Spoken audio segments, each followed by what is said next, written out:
was dedicated as an annual observance day because of the importance of the family in the world. This year's theme, which is on new technologies and families, is particularly relevant to Uganda in view of COVID-19, which affected the country in 2020, 2021, and still continues to be a challenge even in 2022. During that time, Uganda saw a marked increase in the use of technology for communication, information sharing, entertainment, and education at all levels. During the COVID-19 period, one of the challenges that parents faced was that there was need to address the challenges arising from the increased use of technology.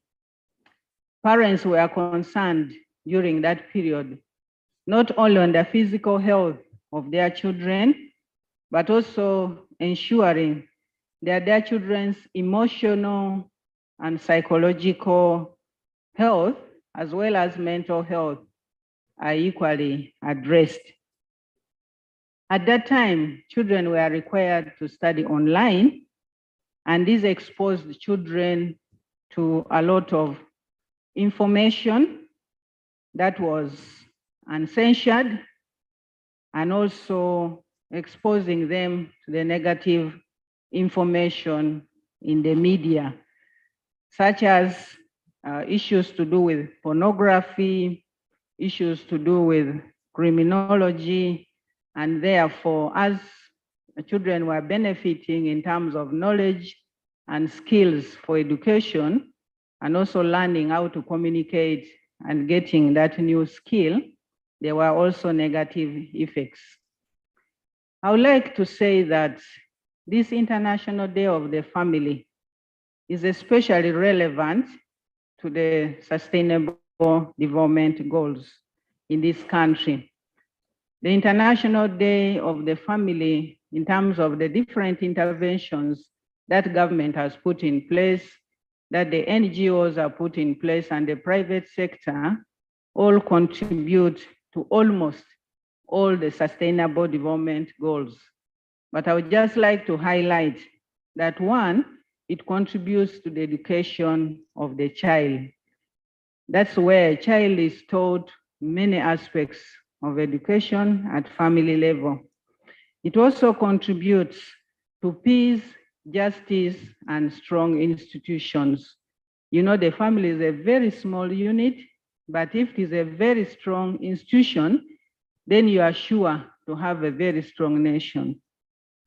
It also contributes to gender equality. At the family level is where we can train our children to have fairness and equity at that level. But it also contributes to reducing child mortality. If you are communicating well with your child at that level and sharing information, but also teaching them how they should keep themselves clean, how they should prepare food, how they should sit together, then it helps in reducing child mortality. But also it helps in improving the maternal mortality, because all the family members then contribute at that family level. And most importantly, at family level is where we teach our children to reduce on the effects of climate change. How many of us are teaching our children about planting a tree, about pruning a tree, of the benefits of a tree, and the benefits of having a clean environment? So we could actually list all the Sustainable Development Goals, but I just wanted to highlight those with information as we share the issue of technology is key in terms of addressing all this at family level. I would like to say that unless we pay close attention to the issues that are affecting the family unit, some segments of this population could continue to be excluded from programs so far made by government due to the instability in the family. Some of the most important negative effects of the use of modern technology on the family and society impact on individual behavior. And therefore, there is always a challenge on personal beliefs. Social isolation comes in, and also there's a reduction in family ties between the family and the family members. So whatever we consume at family level through technology has an impact on the individual's behavior, beliefs, attitudes, and how he or she or the family relates with the neighbors, the community, and finally impacting on the nation. We are aware that not everything that has come up due to technology is negative. There are some positive aspects of technology that we have to embrace. And we believe that through the discussion that we shall have this morning, we shall be able to pick out those positive aspects and try to see strategies that we can use to ensure that we continue to push them forward. I wish to take this opportunity to also inform you, therefore, that the ministry developed the National Parenting Guidelines. I hope each table has a copy. Kindly look at those parenting guidelines. And this is supposed to help the parents to acquire the skills for effective parenting. We are also finalizing the National Family Policy Framework, which gives us guidance, and we believe by end of this year, that policy document will be out. And this is the one to help us in ensuring that the family is the first natural school for social development, for protection, promotion, preservation, and effective utilization of humans' prosperity. The policy will guide all implementers in the area of child protection, in the area of ending violence against children and women, ending child marriage and teenage pregnancy, increasing school enrollment and uptake of government programs, such as programs to do with wealth creation, the parish development model, programs for young people, programs for traditional cultural leaders, and all those persons, such as persons with disability and the elderly. And this is all inclusive. Our invited guest today, the ministry is committed to pursue her core mandate, which is about strengthening the family institution through giving this policy direction for sustainable development. We are all aware that we should not leave anybody behind. The ministry will therefore jealously protect and promote those efforts aimed at strengthening the family to achieve social protection for every family member. As parents present here today, we want to give our children the best start in life. This foundation can only be created at the family level, as shown or will be later shown through the numerous studies that will be shared this morning. We are aware that the more stable a family environment is for a child, the more likely you are able to have healthy children, both mentally, physically, socially, and psychologically. Internationally, we see that digital technologies offer a family a perspective on just transition from sustainable development, as well as the role of digital technologies on social development and well-being of all. In particular, the focus on the impact of digital technologies on work-family balance is key.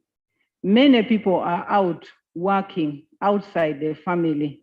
So it's important that we highlight the balance that should be created between the impact of technology and the impact of your working outside your family environment to your family.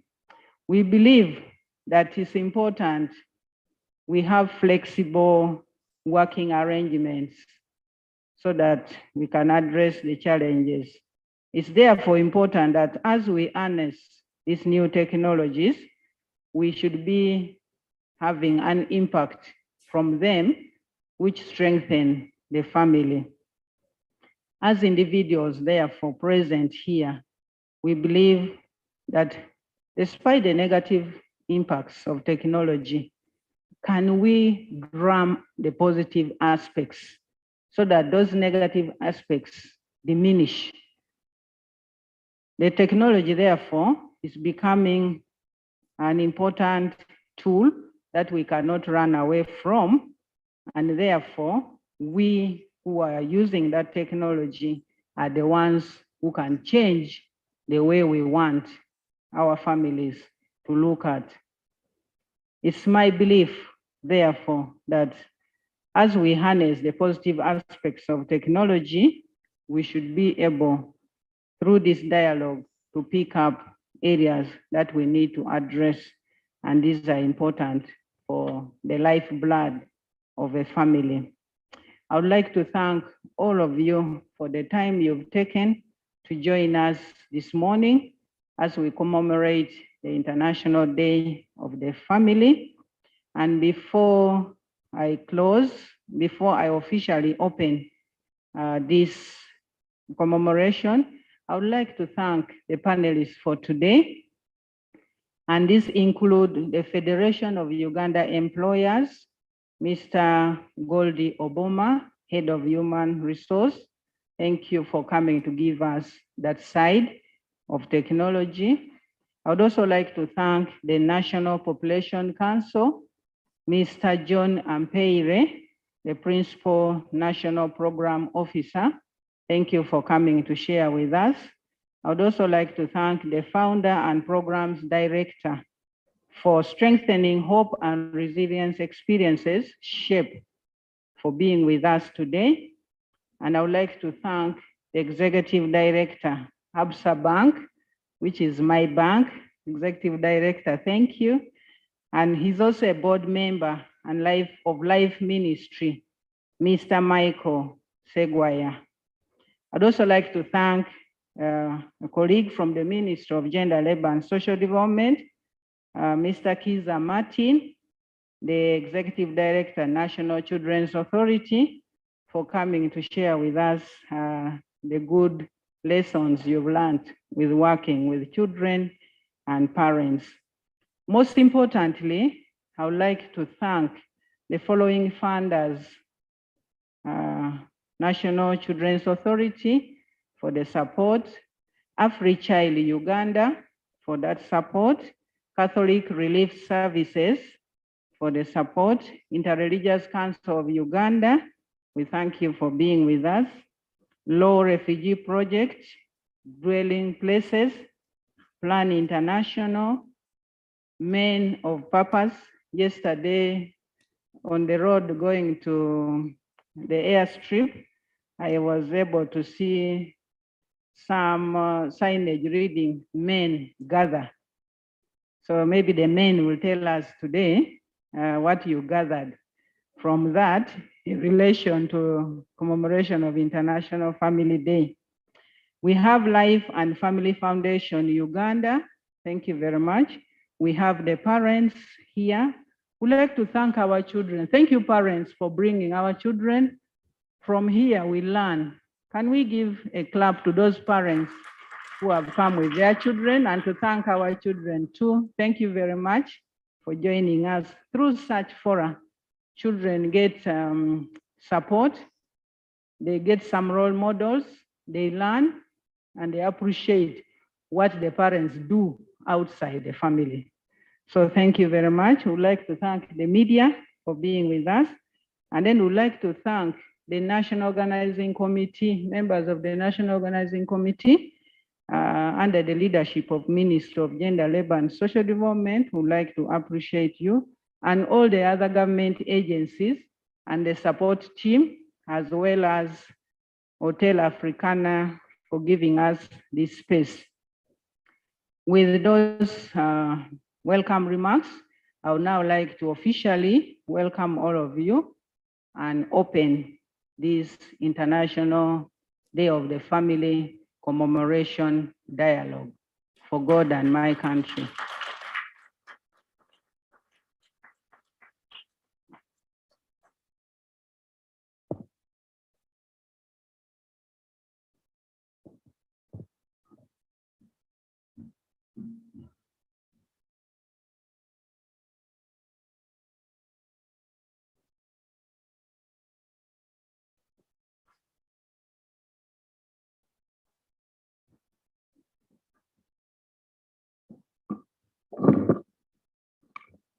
Our members, another round of applause for the Permanent Secretary there. Yes, Madam PS, allow me also add onto the list of our partners who have supported this AfriChild. AfriChild has also supported us. They are the center for the study of the African child, and we would like to as well thank them for the support. Ladies and gentlemen, at this juncture, now that we have been set rolling, allow me invite Ms. Florence Nassar-Musoke, who is going to speak on behalf of our partners who work with in promoting families in Uganda. A round of applause as we welcome her.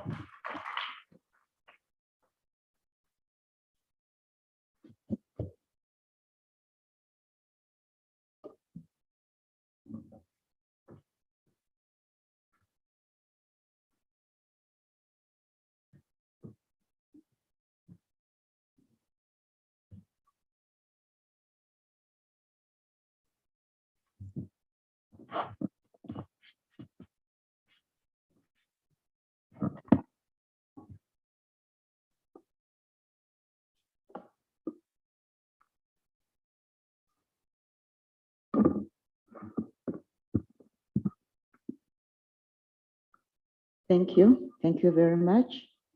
And good morning, everyone. Before I give the remarks, I would kindly request, today being a Sunday, to humble ourselves as we are, but in position for a prayer. In the name of the Father, and of the Son, and of the Holy Spirit. Lord, we praise you, we adore you, we glorify you, we give you thanks for your great glory. Thank you for the gift of life. Thank you for our families and our beautiful country. Please guide us today as we honor this day, today and always, to promote good families in our homes, to our children, and then please guide us with your Holy Spirit to have a better country through the small unit you gave us. We ask this through Jesus Christ, our Lord. Amen. In the name of the Father, and of the Son, and of the Holy Spirit. Thank you very much. I'm going to follow the steps. My colleague introduced himself properly, and being part of this congregation, I'm kindly requesting I introduce myself once again before I give these remarks. I'm Florence Nassar-Musoke, the chairperson of Interfaith Women of Uganda, an umbrella body of IRCU. A recognized faith, I think we all know them, the Catholics, Church of Uganda, the Orthodox, the Seventh-day Adventists, Born Again Faith, and National Pentecost Church Union. I'm also a representative and I work for the Buganda Kingdom. Mwami wa Ssaabasajja Kabaka atwala ekitongole ky'abakyala mu Bulemeezi. And we are recently in Mengo, Bulange, Mutabamiruka. I'm a Catholic and I work with the Diocese of Kasana Luwero, again in the same ministry of women. I'm a Rotarian and I'm the president of my club, Rotary Club of Woblands, the Changemaker president. I'm married, and today with great honor, allow me to show you my husband, kindly please, and our beloved children for recognition. Thank you very much. The Right Honorable Minister, the Prime Minister of Uganda, Honorable Robina Nabanja, ministers present, and members of Parliament, officials from Ministry of Gender, Labor and Social Development, our esteemed leaders, ladies and gentlemen. I bring you greetings from Interreligious Council of Uganda, an umbrella body that brings together all religious bodies in Uganda to work for the common good. Again, my name is Florence Nasanga. I'm the chairperson of Interfaith Women of Uganda, and I'm also a board member of the same, representing the women of the seven faiths I've mentioned. Guest of honor, allow me to extend my sincere gratitude to the government and Ministry of Gender for organizing the International Day of the Family. This day provides a platform for the families to reflect on the key issues emerging at such a time when a family is under siege because of the many challenges families are facing. At IRCU, we commemorated the day on Wednesday, 11th May, 2022, under the theme, Families and Technology. We reflected on how technology is impacting families both positively and negatively. We also discussed the challenge of parents who have no time to regulate the use of technology at home. With the new innovations in the education sectors, where research is put at the center, e-learning has come to stay and a must do in the learning institutions at all levels. Hence, each family has to embrace technology. We therefore need to explore technology as a necessary evil in this era by devising means of harnessing its benefits. From our meeting, the women of faith and the youth interfaith agreed to engage our different constituencies in discussing this year's theme from 13th, 14th, and 15th by the Muslims, Seventh-day Adventists, and the Christians, respectively. The following key issues were agreed upon. 1. As faith communities, we cannot continue to shy away from technology as guidance for our children is imperative. As parents, we need to quickly adapt to the new technologies, bearing in mind its pros and cons, since it's a time bomb if mishandled. Second, we need to orient parents in the proper usage of technology so as to uphold our parenting duties in this new digital era.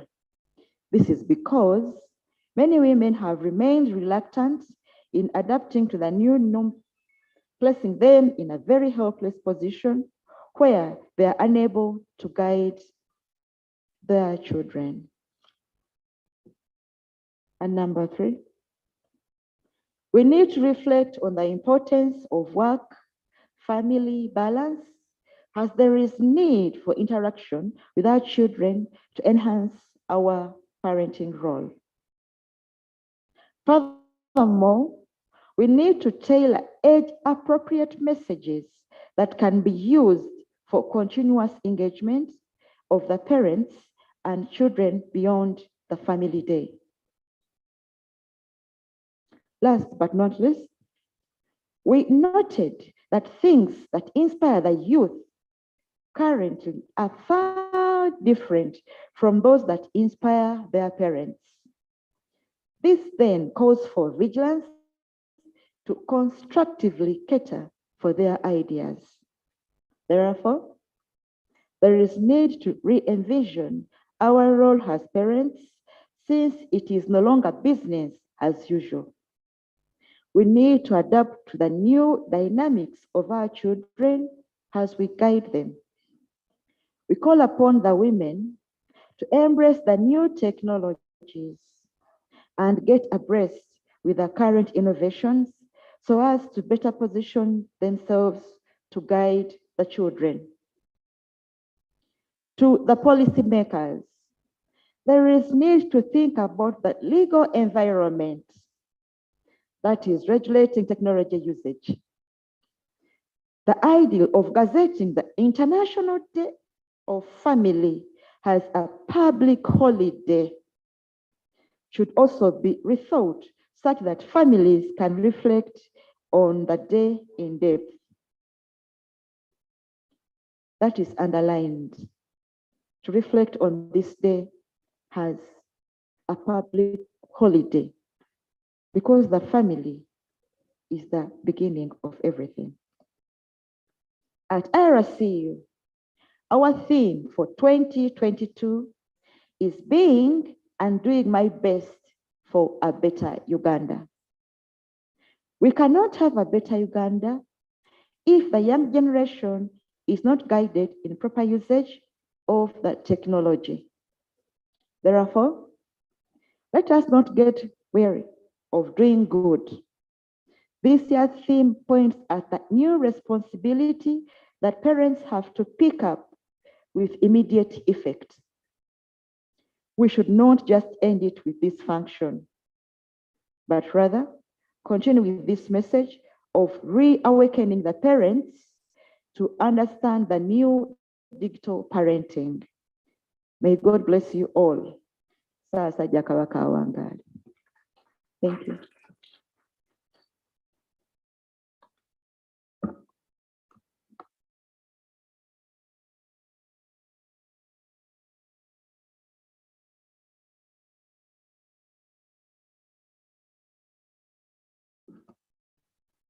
Members, I thought we would give a better round of applause to those remarks from Ms. Florence. Thank you so much. At this juncture, we are going into our panel discussion. And to take us through this session, I would like to hand over to Madam Ruth Muguta from the Ministry of Gender, Labor and Social Development, Department of Family, who will be moderating the panel discussion. She will also introduce to us the discussants and thereafter take on the discussion process. Please, Madam Ruth.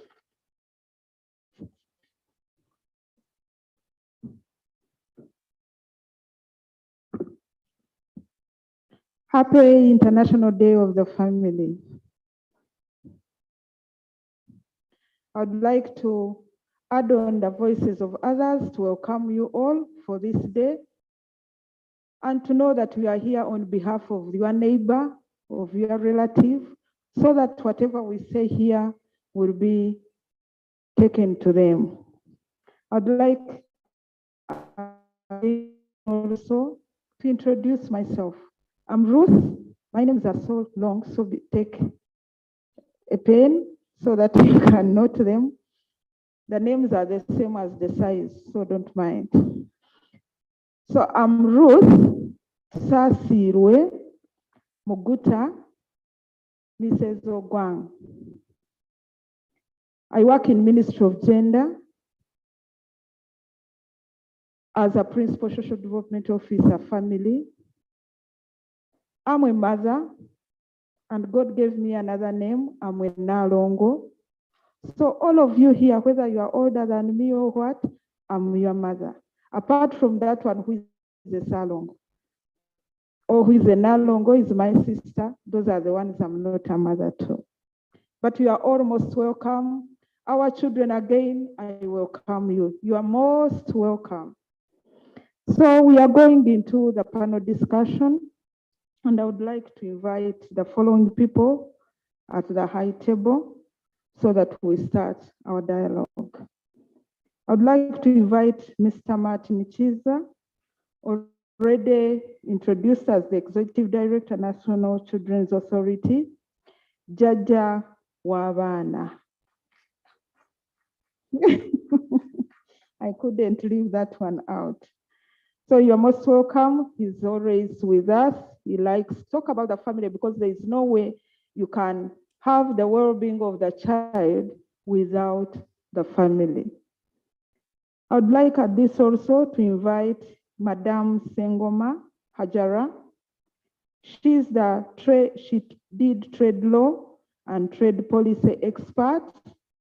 She's a founder of Strengthening Hope and Resilience Empowerment to People, especially to families.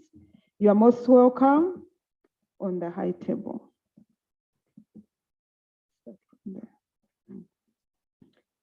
I'd like to add on and invite my friend, my churchmate, whom we usually meet in the issues of families and marriage, Mr. Michael Seguaya. I'm sorry if I don't mention the names properly. The Executive Director, ABSA, the board member, Life Ministry and World Vision. When you see such people coming here, so people in banks have families, people in jobs have families. So he's here, he will tell us.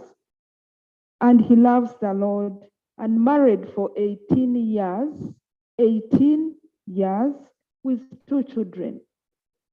In Africa, we would say, what was he doing? But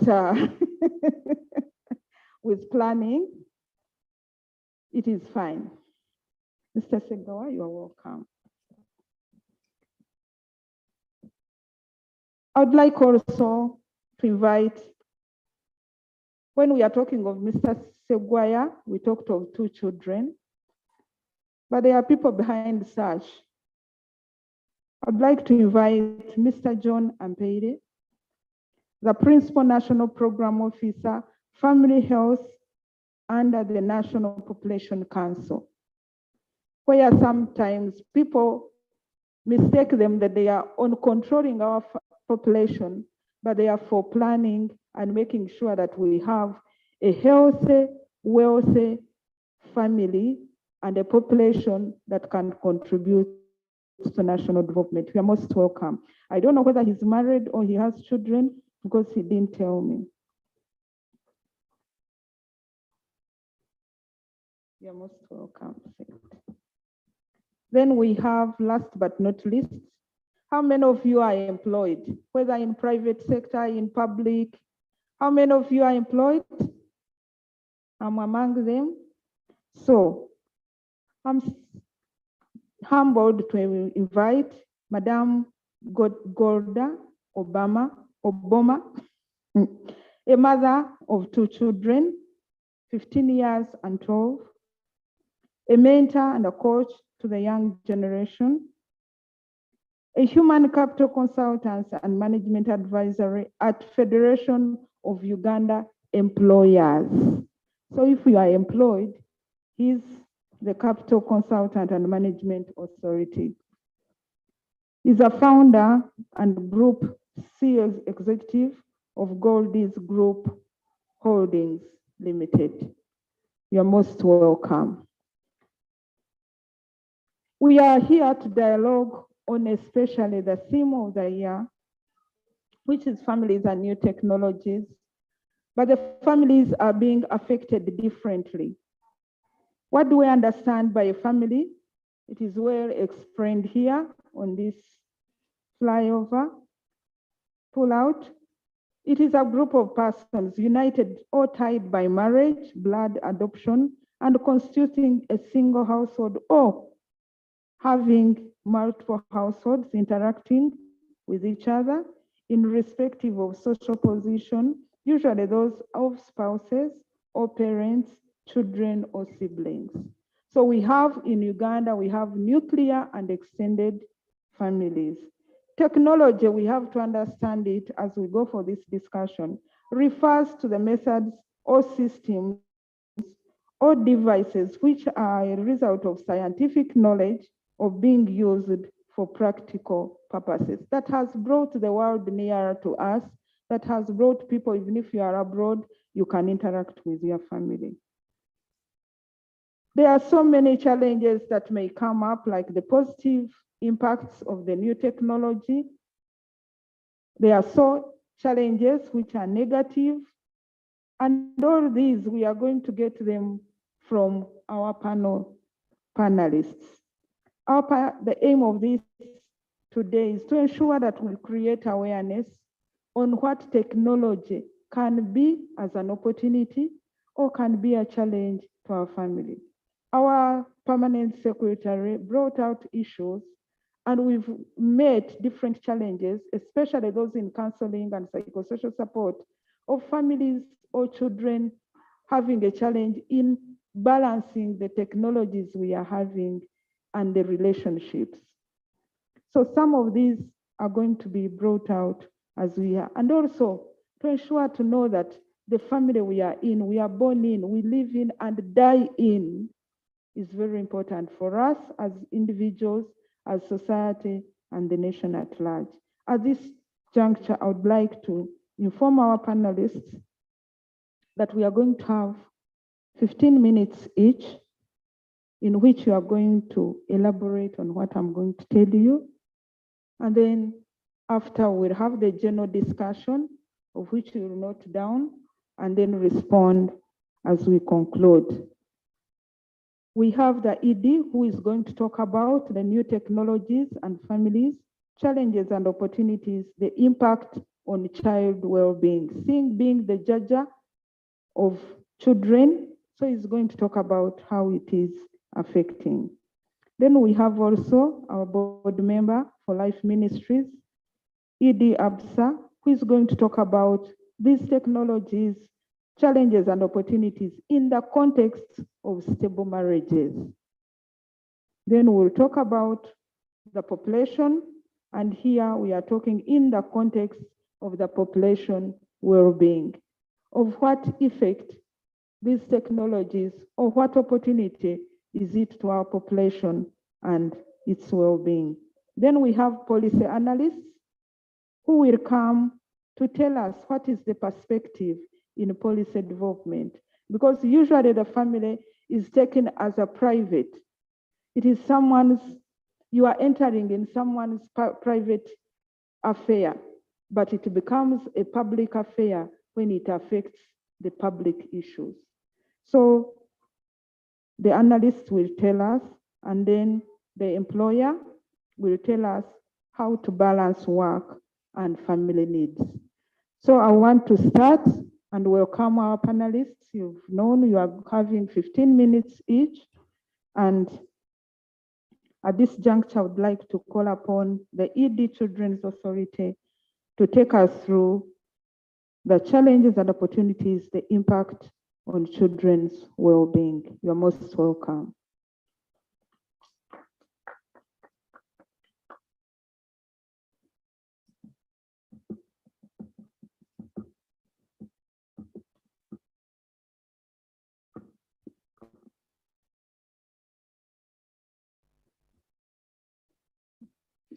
Thank you very much, Ruth, my mother, my mom, because I'm Chiza. I accept the conditions set by fact of nature. The permanent secretary, Minister of Gender, Labor and Social Development, here represented by Madame Juliana, the Director, Gender and Culture and Community Development, Minister of Gender, Labor and Social Development, officials from the Ministry of Gender, Labor and Social Development, Frank, Ruth, and the rest who are managing this function. Our dear children, how are you children? You're okay? You're fine. Where are you children? I have 15 minutes, please show up hands. Muri wabato. Ah, very good. Dear parents, development partners, civil society organizations, dear fellow panelists, ladies and gentlemen, happy International Day to you all. Yes, thank you, thank you. Ladies and gentlemen, maybe starting right from the onset, after introducing myself, I'll give you a scenario briefly of what really entails a family, because Ruth has already defined what a family is. My name is Martin Chiza, and I'm the Executive Director of the National Children Authority. Today also being a Sunday, I first had to go to church, and the readings today all directed to love, the word love, love one another. And indeed, as we went through the gospel, it was stressed that you love, Jesus left the message that love one another as I loved you. And we agreed that even down at the community level as a basic unit for development, without love, you will not go far.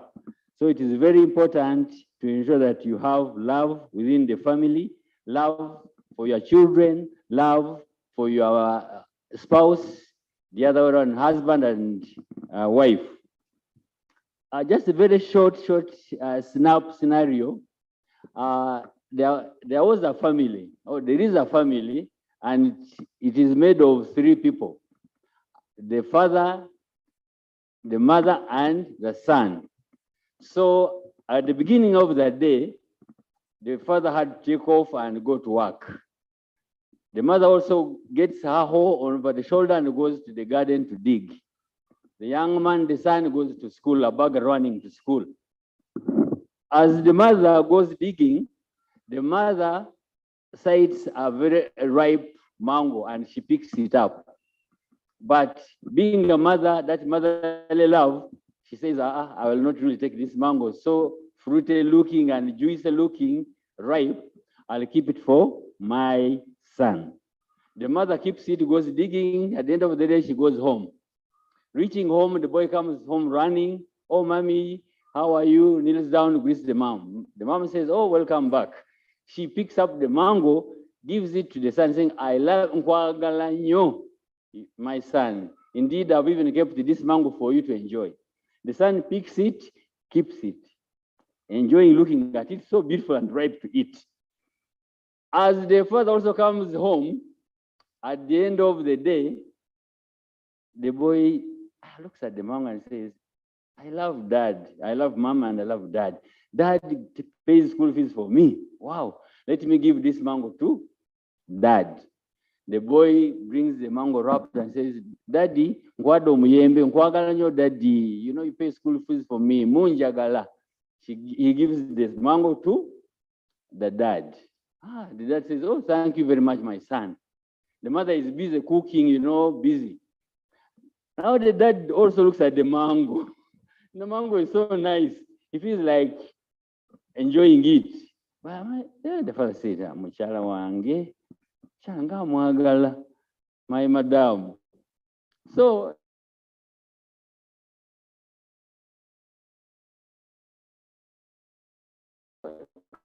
the father also gets the mango, puts it in a very good wrap. I'm giving a surprise. He gets the wife. Have this. The mother unwrapping it finds the same mango that she had given the son, as a bondage of love and having that creation of moving together.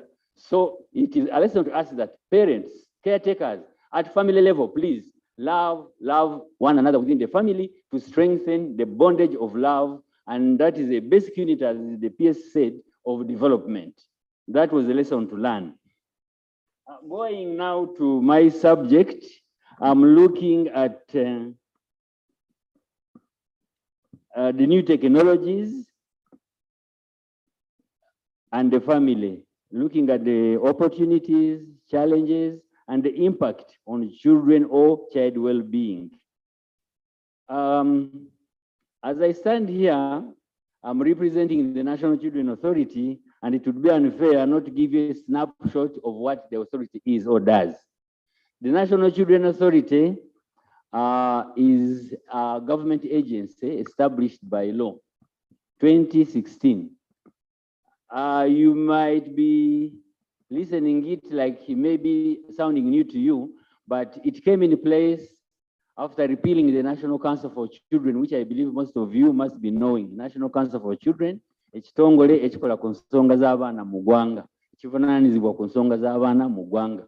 Madam PS, you forgive me, being in the Central Region, I tend to speak Luganda so much.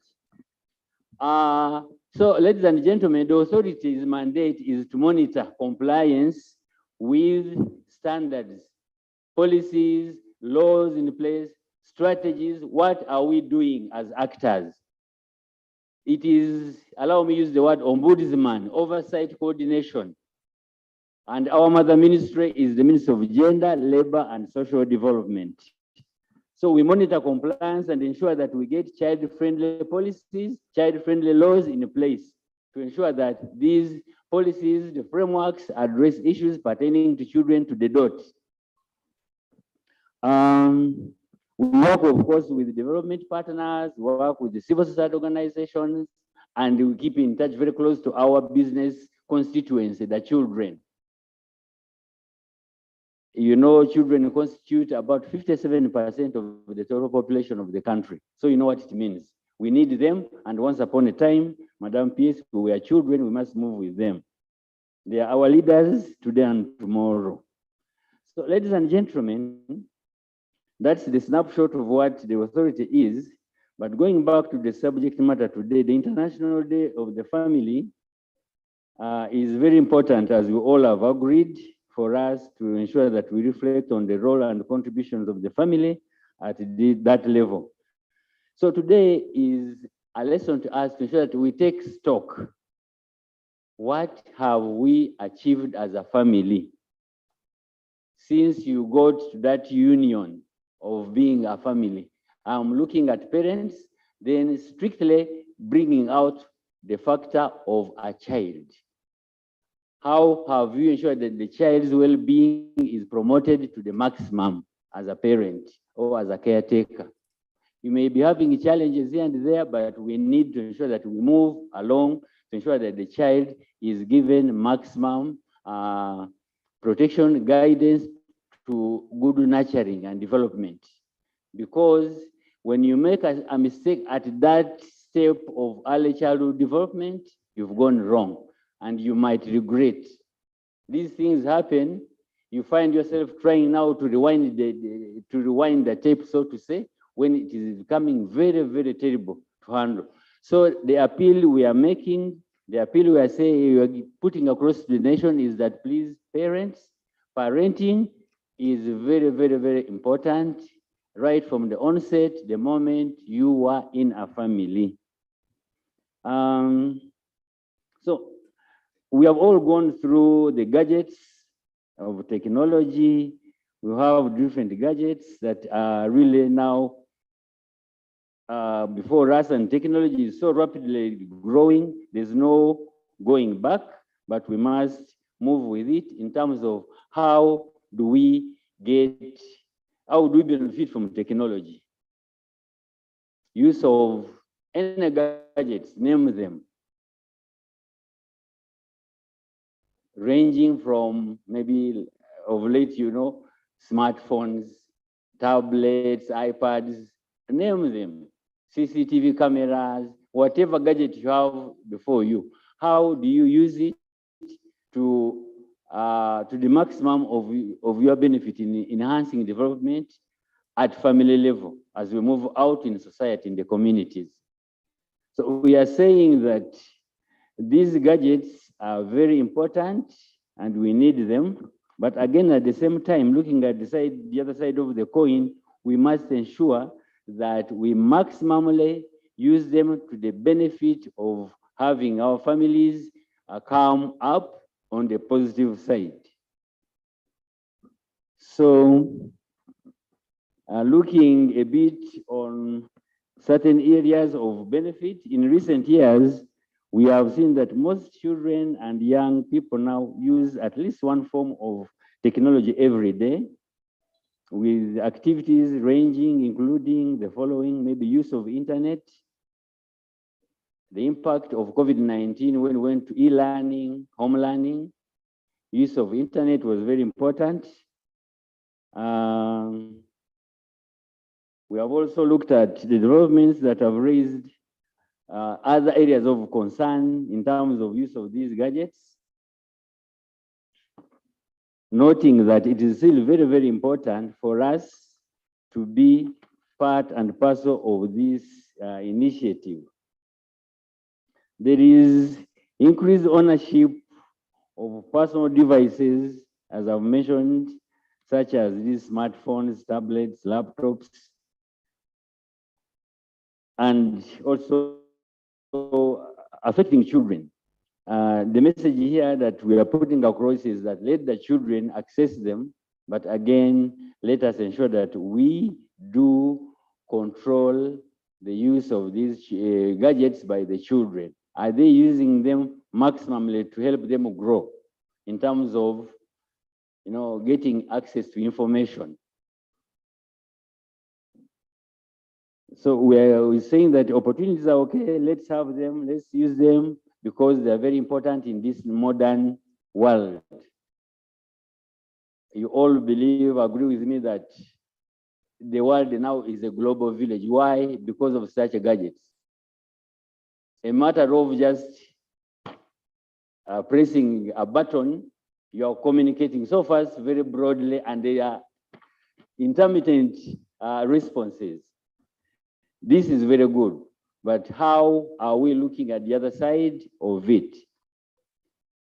So when I look at some of the challenges, allow me to mention that statistics show that today's children spend more than around 18 hours a day surfing the web, watching television. You've heard of the famous place there, Echindi, Nickelodeon. A child would come from school, before even going for homework, someone is busy, glued on the screen. That is use of technology, but I don't know really whether it would be contributing to the positive attainment that we're looking for.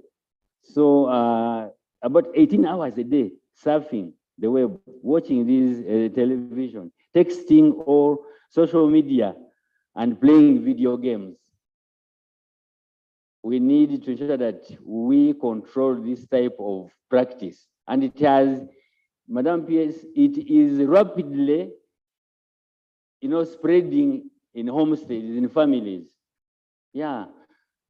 And you find that when you approach the child, and if you're not careful already, because the child has that practice in him, it becomes a bit of a problem. And some of our parents, us, the parents, we tended to think that we're giving them that independence. But, as you are busy, actually, you find also the parents busy on WhatsApping, no time to even go there and look at what the child is actually exposed to. What type of film, what type of show, what type of material are the children at that material time accessing? Are they constructive? Is it constructive information? So that leads to having children become vulnerable at times to sexually exploited, explicit content, including pornography, dirty language, and online addiction. whereby you find the moment a kid comes from school, immediately, even before the uniform is off, already trying to put on the TV.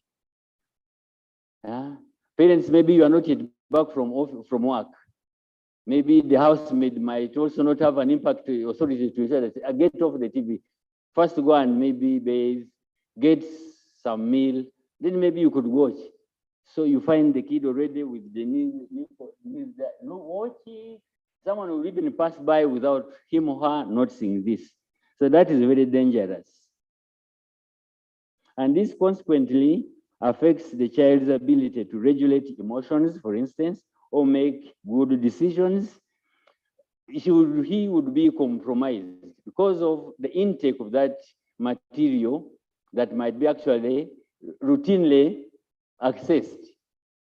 So, ladies and gentlemen, this is also very sensitive. We need to watch out against such practices. We have also looked at continuous stimulation from digital devices, which I mentioned earlier, that intoxicates like a drug or addictive substance, which would result into instances like sleep deprivation and stress for the child. Because before I came here, I had to look around some of these effects. It is so dangerous in terms of, getting the child to the level of being addicted to it.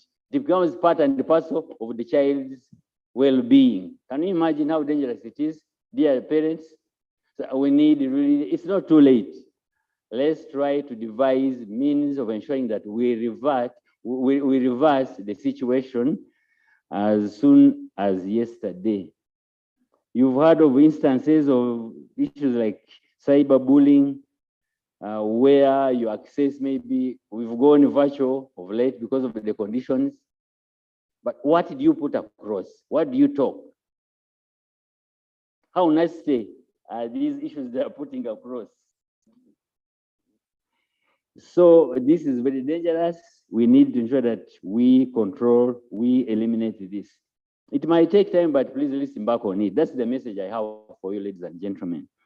Obesity, very dangerous to us. Overweight for no purpose. Time spent on digital technology has a negative impact on children's physical activity, particularly that physical, you don't move around, you are just within, static almost,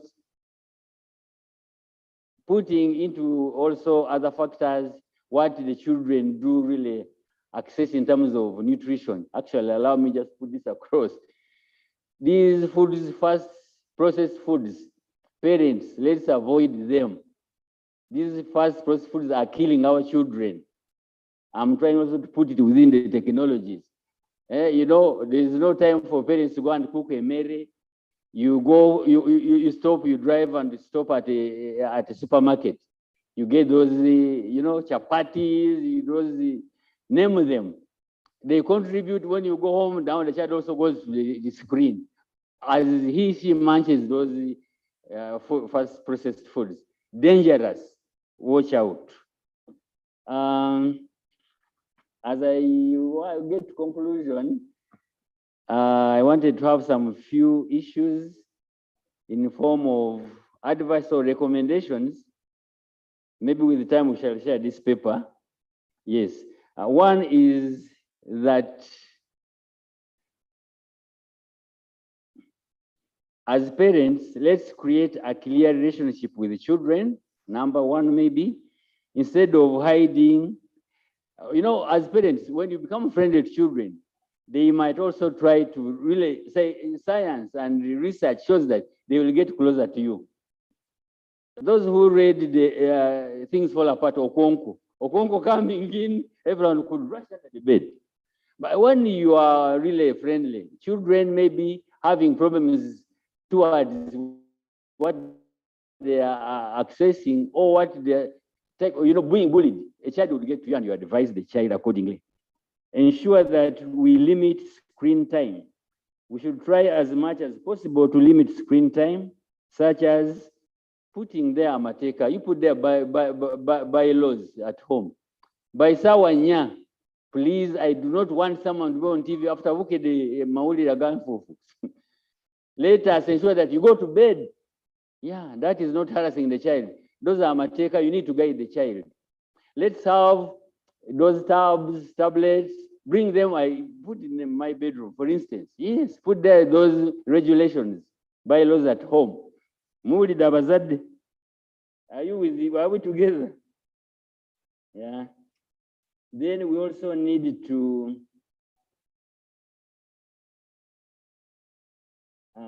where did I write this? Whereby you can request the service provider to cut off some of those unwanted materials. It is possible. Well, there is information that you don't need to share as children. Yes, as you grow, you will share independently. But you can agree and they cut that off as you access material. It will be the material that you are actually recommending the child to access. It is very possible. Not leaving a child access YouTube, the time she thinks of tapping on, accessing anything like that, trash. So let us also, the message is, ladies and gentlemen, that these challenges can be addressed the moment you really reorganize yourself, if I may borrow the word, and then you put in place regulations at family level. A child by definition is someone below 18 years. So if you are 18 years below, you are a child, and I'm sending this message to you to appreciate as a child, and then parents, kindly please ensure that we do regulate and guide our children. It is allowed by law. Children have responsibilities, but you parents also have your roles to play. I know Ruth has been telling people, you audience, wherever she goes on parenting, our day, please. This theme is very timely. Families and technologies. Let us look at it and try to address the challenges. It's not too late. After here, when you go back home, sit with the children, talk to them, take time. I'm seeing someone like busy. No. I am calling upon you. It is very possible to have a change. A change is gradual. Children at 5 years on ECD, 5 years, the child's brain is about 90% of quality of the adult's brain. So if you talk to the child routinely, he would really accept you with the time. Otherwise, leaving them to this technology unattended to and guided, we are in danger. And as the PS said, we are on a time bomb. So I thank you very much. I thank my mother ministry for really having this organized and us dialoguing. Let us dialogue. Dialoguing is to say, let's talk. How best can we do this? My phone, you will access it. This might not be enough time because Ruth is pitching me, but I want to tell you that it is possible, and please let's embark on this and change the attitude of our children, the mindset of our children. I might have missed out some of the few issues here to raise, but we have these benefits. Let's use them well. We have like CCTV cameras. How do we best use them? These gadgets all in all. I thank you very much for listening to me. And once again, I bring you greetings from the Children Authority, which used to be National Council for Children. Thank you.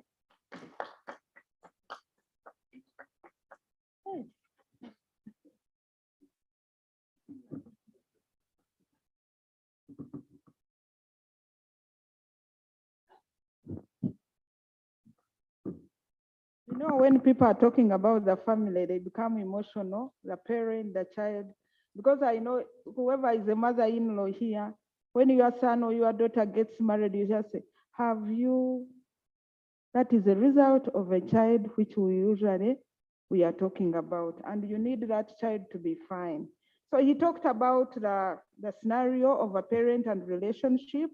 He brought out that love is very important in the family, of to love one another And it brought me this scenario, if all of you know about Valentine's Day, where, but this is not a good scenario, but where a girlfriend gives the boyfriend, who is a husband or someone, a flower, then he has nothing to do, but he has to take that flower home and gives it to a wife when it is a chain. So the mango became the flower, but that is something to go through. And he brought us to the use properly for the benefit that we use the technology to benefit us, not to destroy us. Elaborated the gadgets that we have, elaborated the effects we have experienced during COVID, where we felt that everyone, when he's in a home, we are okay, and especially our children, where parents even started calling, take back the children to school, but who is the father and the mother of the children? Ask God and repent because of that. Because you are the cushion, you are the pillow, you are everything for this child, and now you are the one saying, take them back. He brought out the issues like increasing ownership of these gadgets, in that someone says, don't touch my phone, don't touch my TV, and even to create violence, because there is the time where there is the program someone wants, the father wants news, and the child wants the cartoon. So there is a problem. It's when my son used it to quarrel and everyone would watch the cartoon, and he's around. So, and he recommended about what we should do. And this reminded me of the names our children give us, the sub-county chief, the police, the SCARI. So those are some of the names why they call us, because sometimes we are not friendly to them. And I would like to thank you very much for bringing out this. And I think the children in the house, or whoever was about getting out of being a child, has put himself or herself in this, and how we have had challenges with our parents because of the gadgets. And I'm ending with bringing you, remember the thing that went on WhatsApp, where a child said, can I be the phone, this gadget? When the child goes to the mother, says, no, I'm busy, go to your father. The father is busy on the phone, and the child fails to get anyone to pay attention to, and wished to be a gadget in order to be attended to. So let's avoid such and use the technology for the benefit of the family. At this time, that's when I can invite my friend from Life Ministry to take to us, because if there is no marriage stability, then the children will not get comfort. I request you, Mr. Michael Seguaya, to come and take us through why marriage can be stable because of technology, or unstable because of technology. You are welcome.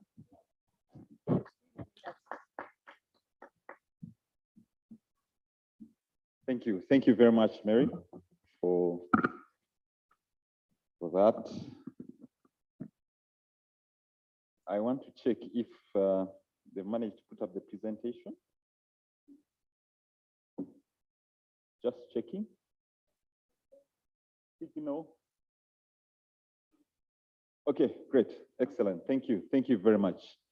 The Prime Minister, the representative of the Permanent Secretary, Ministry of Gender and Labor and Social Development, the staff of the ministry, parents, children, ladies and gentlemen, it is an honor that I am here. You heard my name, Michael Seguaya. I'm very honored here to be with the family. The next slide shows my family. And at this time, I think they should stand up. I came with all of them. My family is very portable, so, you know, and there was a comment there to say, you can have your seats. There was a comment there to say that, yeah, 2 children in Africa. Yeah, God, I'm part of the counseling ministry in St. Francis, and I'm also part of Life Ministry. I'm also part of World Vision. When I came here, I saw World Vision being a partner. I'm a board member there. and clearly children are around me. But I also got to appreciate that children are a gift from God. You do not determine the sex. You probably don't determine the number. For me, God has given us 2 children, and there are quite a number of other children, I should say, we look after, minus those biological ones. So I've got a bigger family than this, I should say. I want to start off because we've got 15 minutes. There's a slide there. There's that picture there of a family. The father is on a laptop. The young man has gadgets and he's on phone. The wife is also taking breakfast. Apologies for the panel, you probably can't see that. Taking breakfast with the phone, you know. The young girl is also on the iPad. Clearly, I like the picture because it more or less reflected our composition at home and the challenges we actually go with every day. I know fundamentally, this is a very interesting session. Mary was talking about the children being here. I'm going to share insights of what I have been doing. And now today they are going to understand why. So you pray for me after this, because all my tricks will be out of the book. Family is a unit. It's a unit. Pause and think about it. If we do not sort out the family, if we don't sort out the family, the nation is at stake. And this is why. And the family starts with me and my wife. That's where the beginning is. You are aware of countries that have gone the other side and they are just struggling raising children. They are creating incentives to just have a family together. So I want to emphasize the importance of the family because it is critical. We have to sort it out as a nation because that is where our stability is. That's where our future is. Family is where there is socialization. It builds a strong bond. Yesterday, I was doing, for some reason, our maid went on holiday and they didn't come back. And yesterday, I was doing an interview. You know, not everybody who comes home can just work at home. They go through an interview. So they bring this lady and we are trying to engage. And she's biting her nails and she's looking down. I tried my level best to try and, you know, get something out of her. What does she do? What have you been doing? What did you study at school? What have you, just to try that engagement. And man, it just wasn't working. And unfortunately, she did not pass the interview. We are in dire need of a maid, but she did not pass and she had to go back. And what am I trying to say? You have to engage. What does that engagement start from? The engagement starts from sitting on a dinner table and saying, how was your day? That basic principle, how was your day? My child, how are you? How was school? And the point I'm trying to say is the technology that we are talking about today has evolved us of these intimate moments. We are meant to create bonds, to teach each other values. Once upon a time. You understand? Those norms that our parents, our grandparents told us, some of us around a stove. That situation connects norms and beliefs. It helps us realize the support. What help can I help you with at school? You get to connect. But the family I did share has challenges because their connection is on the internet. And some of us have got Wi-Fi at home. Everybody accesses the internet. You are in a family, but you are not there. A week ago, we had the opportunity of bringing my in-laws at home. And we had about just trying to build the bigger family.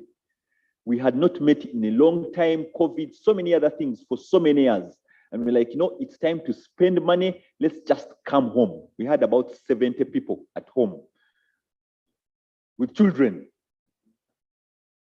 And amidst the the meeting, we realized that we have met. We purpose to set no agenda. And in that moment, there was some panic because here we are. We have not been meeting for a long time and there was no agenda. And I saw everybody drift looking for their phone.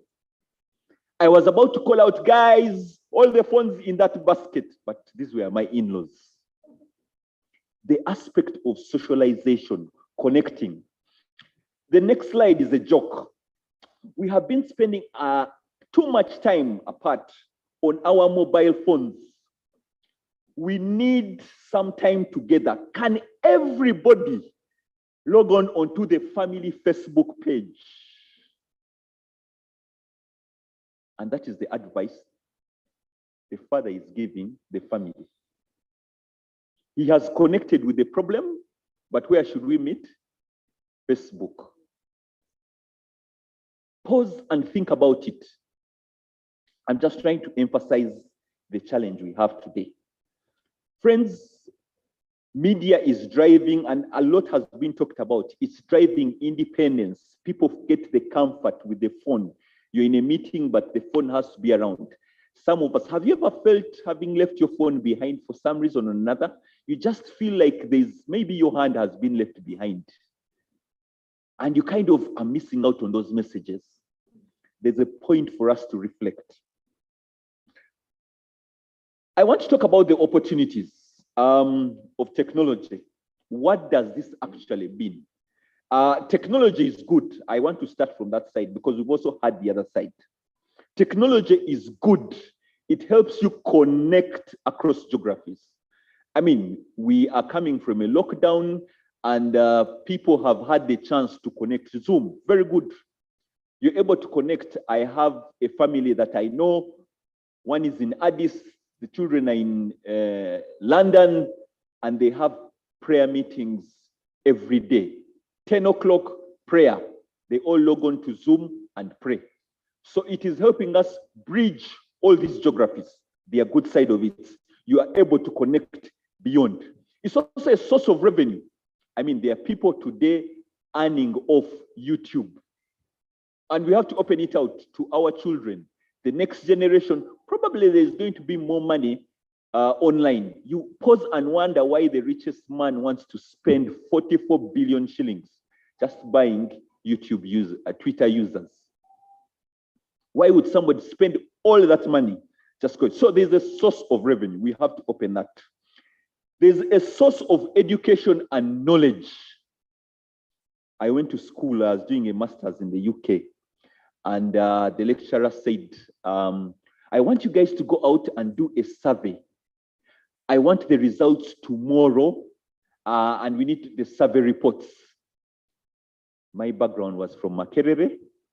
I came from a school where the survey is about a questionnaire, and you go handing it out in the villages to do your survey. Little did I know that things had changed.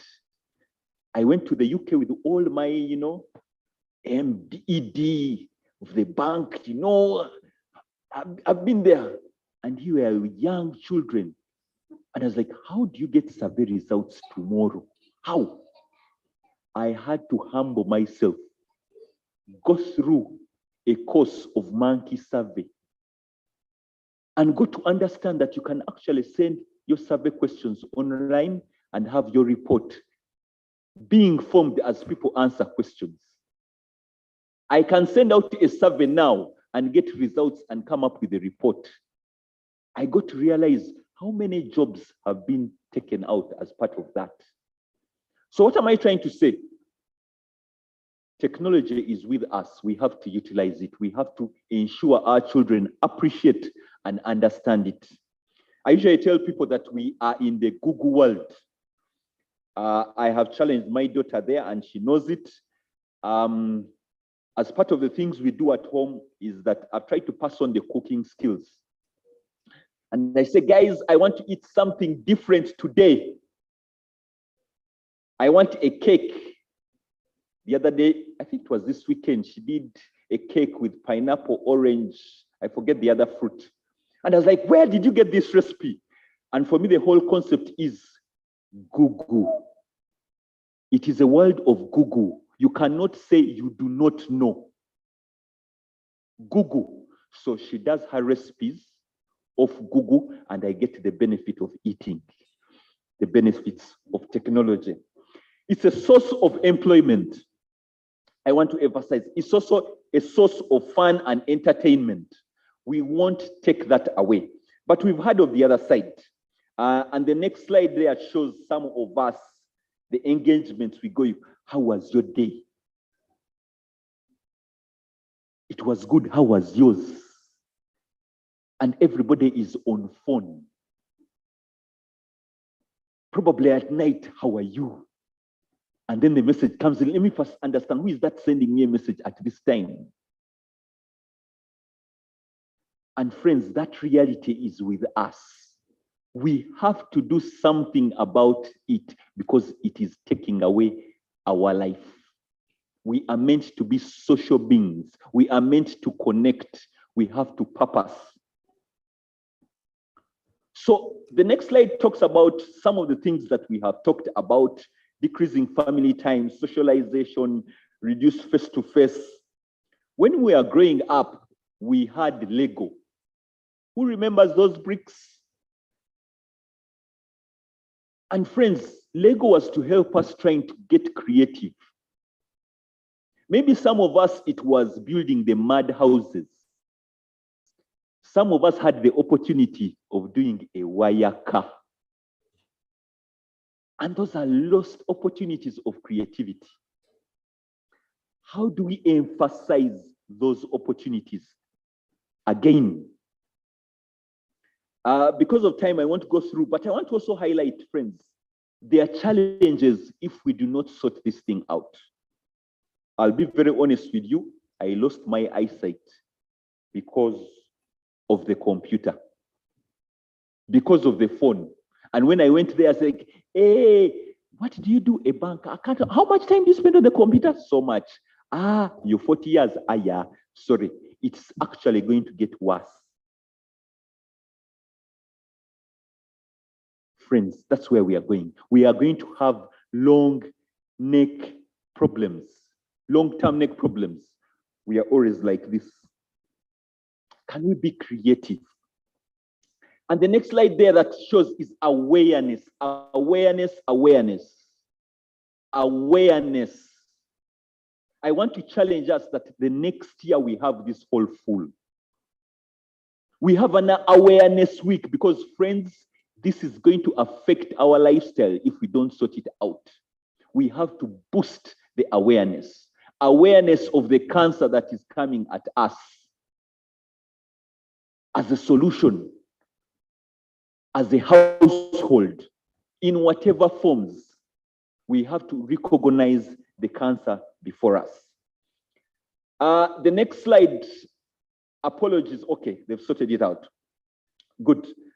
It's a picture of me. You see ED and all these very nice titles that people give me when I'm going to speak. At one time, I was in the garden. That was 1996, I think. I was in University Hall, BCom accounting, but I ran a parsley garden at home in Iperere. I also used to do mushrooms. That is my journey. Looking after all kinds of animals. Actually, somebody was telling me that you did all these things, you even looked after cattle. No wonder you went to the West for marriage. And what am I trying to say? I had that opportunity to explore things. When it's coming to cooking, my mom had to do that. Baking and all those things, I did it. I can do it.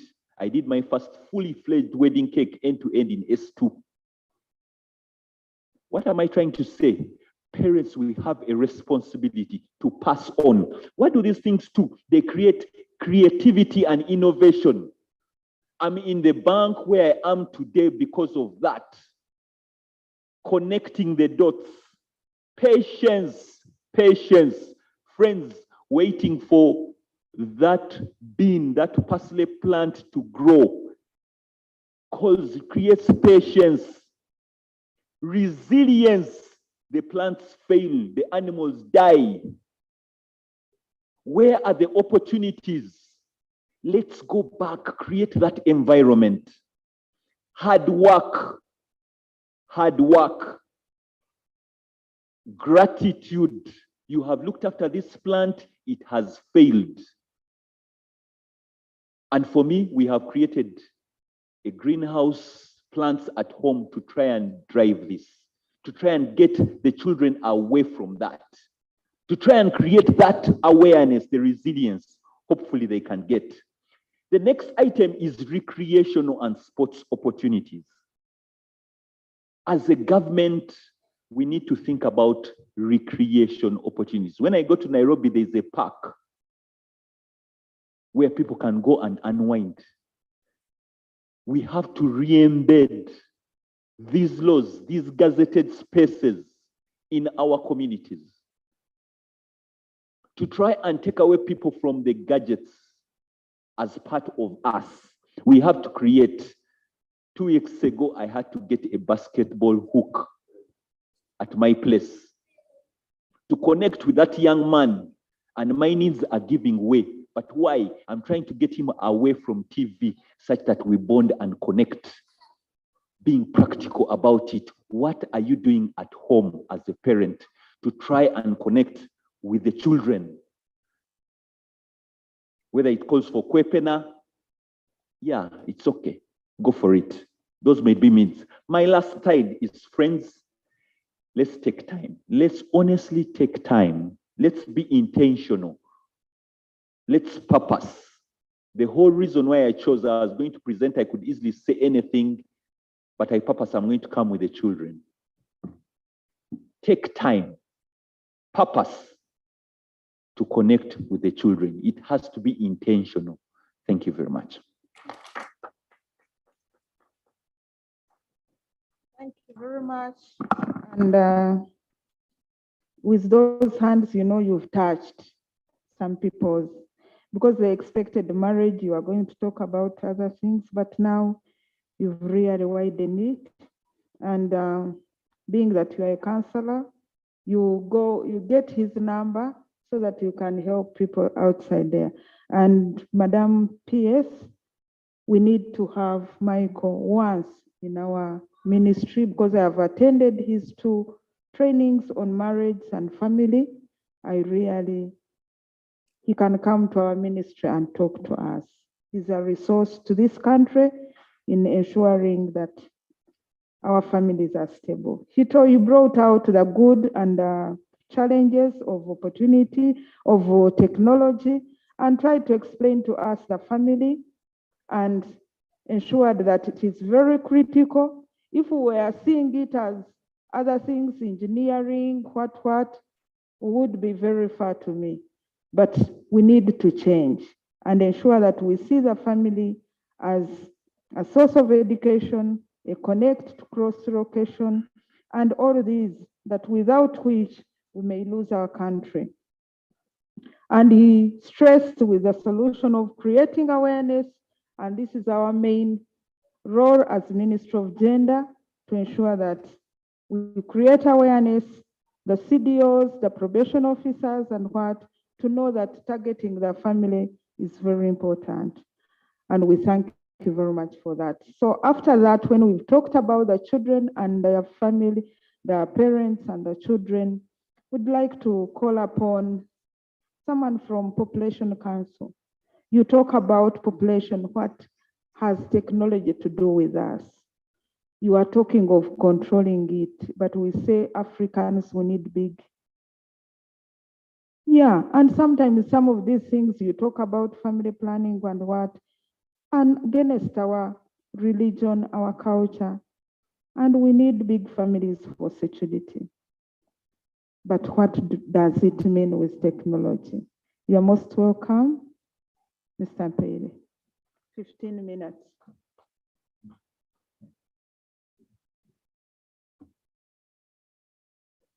Thank you so much, Ruth. Good afternoon, ladies and gentlemen. All protocol observed. My name is John Mpere. It was intentional not to give my details to Ruth because today is a very special day in my life. It was on a day like this one in 2010. It was a 1:15 midday when my wife and I were declared husband and wife. And so today is our wedding anniversary. I want to take this opportunity to introduce my dear wife. I call her Queen, Maureen Ampeire. No, those handicrafts, put in some energy, So thank you so much, my queen, for loving me. It's been a very short time, 12 years of marriage bliss, and so we give glory to God.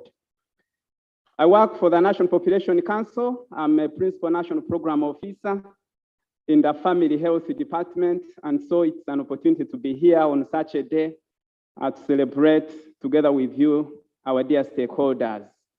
National Population Council is a government agency that is mandated to coordinate the population program in the country. As part of our functions, we develop the National Population Policy, we coordinate its implementation, and we monitor and review its success. And so technology is something very important in our lives. And so when we talk about new technologies and family, particularly looking at challenges and opportunities in the context of population well-being, we are actually doing the right thing. Ladies and gentlemen, I just want us to understand that the population of Uganda has been growing. When we had the first census in 1948, we were 4.9 million people. 2014, Uganda's population was 34.6 million people. And as per UBOS statistics, last year, July, we were 42.9 million people. And so the population of Uganda has been growing. The population growing enough alone is not enough. It is very important that we understand the demographic characteristics of our population. Because when we understand the demographic characteristics, we will be able to design interventions that are going to address the different challenges that are posed by the demographics of our country. You realize that about 48% of our population are children below the age of 15. Almost half of our population, they are children. We have an age group that we consider to be working, but this is 15 to 64 years. This is based on the United Nations International Labor Classification. We all know that in our country context, children who are aged 15 to 18 are in secondary school. Not so? Are they dependent or not? We have children, I will call them young adults, who are 19 to around 22 if you studied very well. Those are in higher institutions of learning if they have opportunities. Are they dependent or not? We have those who have graduated. They have the diploma certificate, they have the degree certificate. But in Uganda, we still face a challenge of high unemployment rate. If you have such children in your homes, you have sold whatever you could and you have paid their school fees, their tuition. Do you chase them away because they have graduated? And so what I'm trying to say is that our dependence burden in Uganda is around 75%. About 75% of our population are dependents. And what does that mean? The country has got to inject a lot of money in service provision. Talk about education. If there are teachers here, they will always tell you there are no resources for UPE. The capitation grant is not enough. What should the government do? We have a small cake that we are dividing among very many people. And so it remains a challenge for us as a country. Talk about health services. Children who are young, below the age of 1, must be immunized. And the rate at which they fall sick is different from the rate at which the adults fall sick. Talk about their clothes. I can put on a shirt for 3 years if my wife doesn't tell me to throw it away because I have put it on for a long time. As long as it's not torn, I can put it on for 3 years. But a child will not put on a shirt for 3 years. They will outgrow it.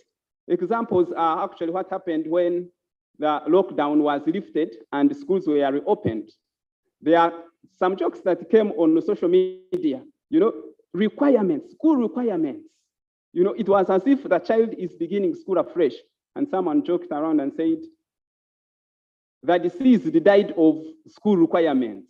It was saturating because children had grown. They were at home, they were feeding.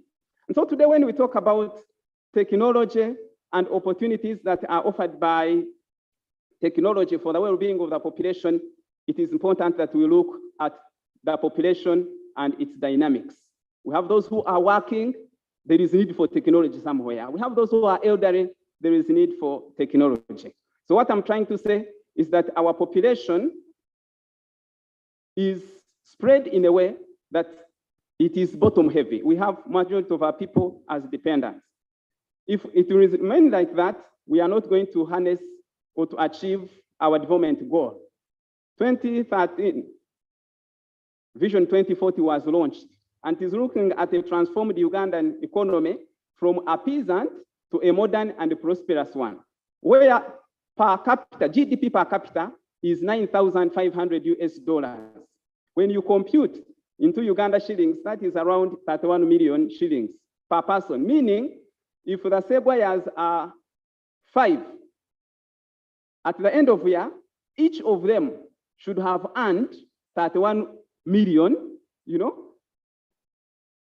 Uganda shillings. If you have a family of 6, father, mother, and 4 children, you just get 31 million times 6 at the end of the year. And if every Ugandan would reach that level of achieving that, we would say we are a middle income economy. And that Vision 2040 acknowledges the population structure of Uganda as a population. We are working towards ensuring that we narrow the base, which is dependent, and increase those who are working. If more people are working, it is believed that they will be able to take care of the dependents. Countries where they are improved service delivery, it's because they have more resources, because more people are working, and so they are able to invest within the services, but have also a bonus that can be invested in other areas for the continuation of economic development. So when you look at the National Population Policy 2020, it is looking at achieving a favorable population structure that is going to help us develop as a country. So in this kind of engagement, what are the opportunities that we get from technologies? Uganda is working according to the demographic dividend roadmap of 2018 towards ensuring a rapid decline in mortality and fertility to create the population age structure that is favorable. And so one of the key areas where technology is very useful is increasing access to health services. You well know that we cannot have a healthy population if we have limited access to health services. We saw what happened during COVID-19 lockdown, where there was no transport and a number of people actually lost their lives. For us who are in the area of reproductive health, there were very many challenges. Maternal mortality, infant and neonatal mortalities increased because accessing health facilities was a challenge. Even where the clients would access facilities, the health workers found challenges in going to attend to them. And so in this area, technology comes in with e-health. E-health because it becomes much easier for people to access health information through the internet. You possibly have heard of Dr. David Musinguzi, who is the founder of Rocket Health. That is one of the ways of ensuring that through the phone, through internet, people are able to send a message, order for medicine, sometimes even get prescription, order for medicine, and it is delivered. And that makes work much easier. And so that is an opportunity. Ministry of Health has come up with what we call Family Connect. And this is in line with the reproductive maternal, child, and adolescent health, a sharpened plan. That is a plan for the next 5 years. And is looking at how caregivers, new mothers, and household heads can get information regarding the status of their children, infants, particularly in the first 1,000 days of their lives, how to take care of this. And so if we are to develop and achieve our vision, we must ensure that our people are healthy. The well-being of our people is very important. And so this technology comes in to increase access to health services. Ladies and gentlemen, we are talking about a situation where education is online. I'm not repeating it because the previous two speakers talked about how education is now online. But in Uganda, for us to achieve our vision, to benefit from our huge population of young people, we must ensure they are educated and they are skilled. For them to be skilled, there is a lot that we can learn online. Online, people are making money. Mr. Segwaya was referring to recipes that are got from the internet. People have started, businesses, I should say, businesses because they have picked information and they have put it into practice. So issues of education, issues of skilling are very critical for the development of our country to achieve the vision, and technology is the driver. Whether we want it or not, this is the way to go. We cannot run away from it. There is an area of innovation and entrepreneurship. We have talked about people who have benefited the population by putting in place certain applications. So I've talked about Rocket Health, but we have Jumia. We all know that there is online shopping, and they are making a lot of money. Currently, if I want to go to a certain district, let me say Moroto, I don't have to call somebody, to give me a contact of a hotel so that I'm able to book accommodation.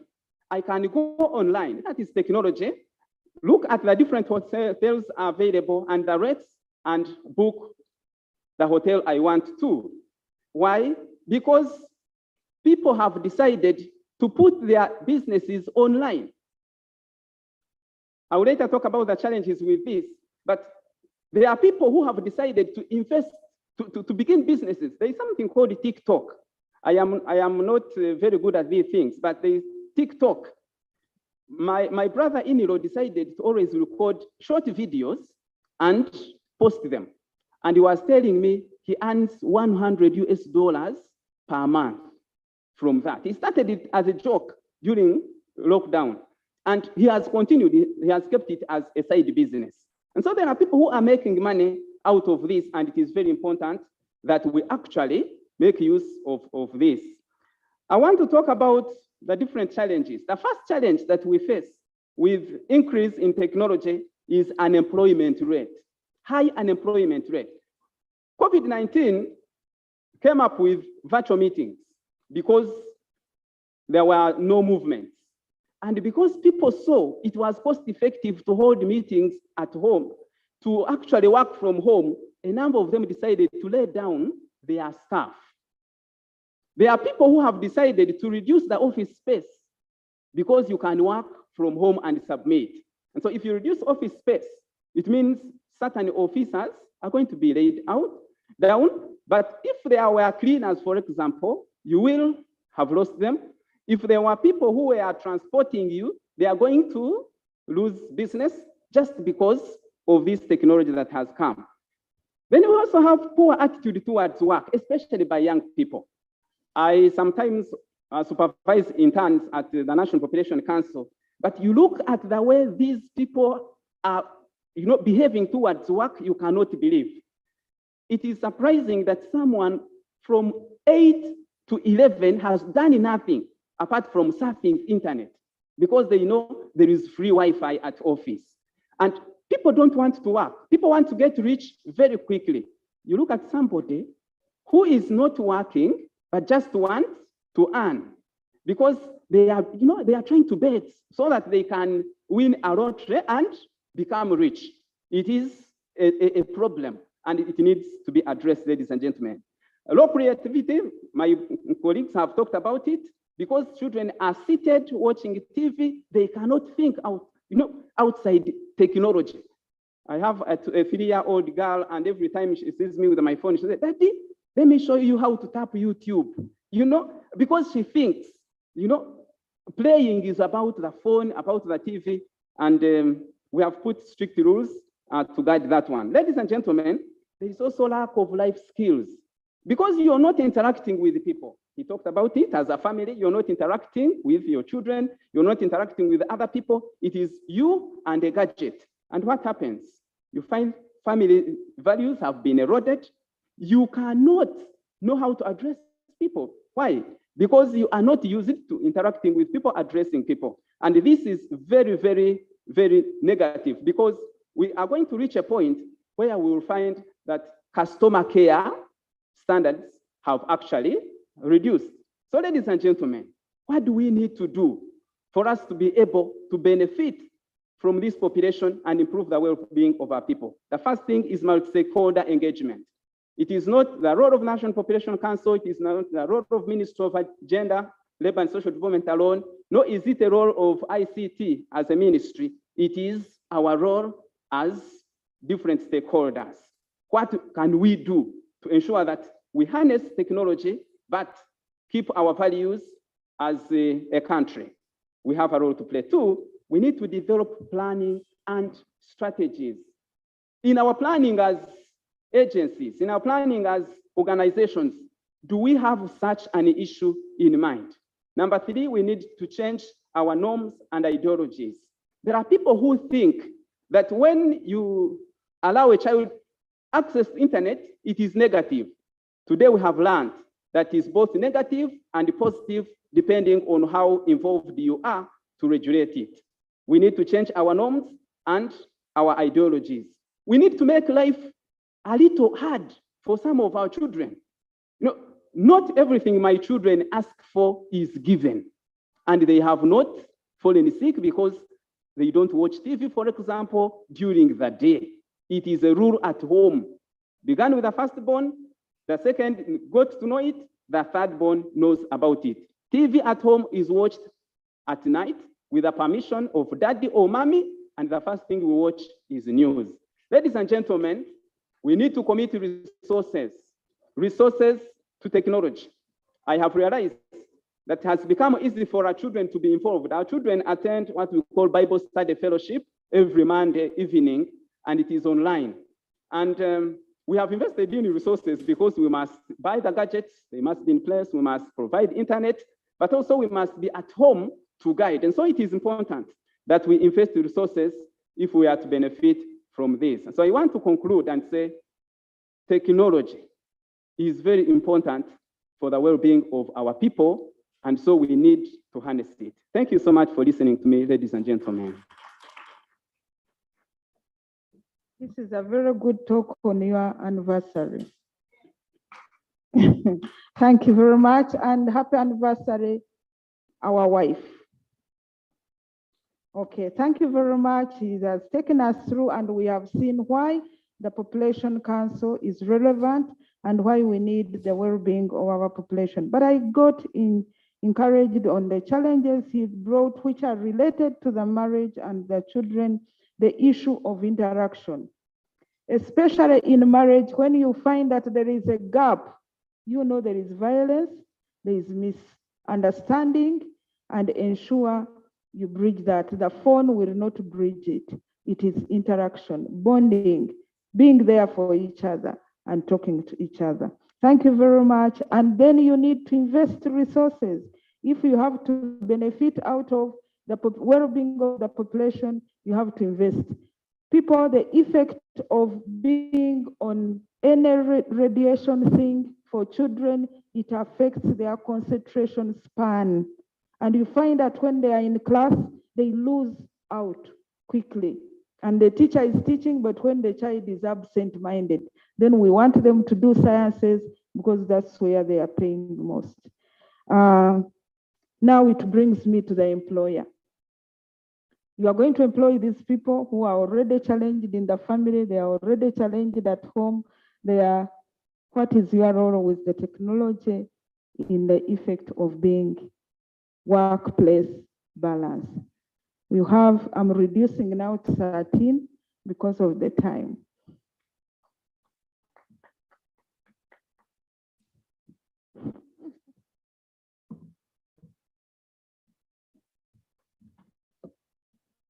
Very interesting conversations this morning.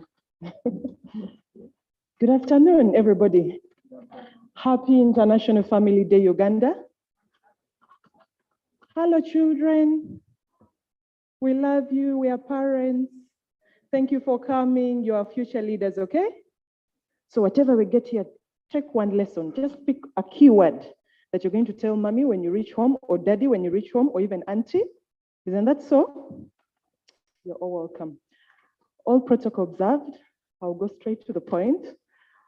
I'm Golda, already introduced, but call me Goldie. I'll not say much, but I just want to emphasize some things because I noticed my fellow panelists have gone ahead to pick very key and pertinent issues that are supposed to speak here. There are a few that I'll emphasize just for our knowledge, but also from the employer's body to understand that this is what we are dealing with.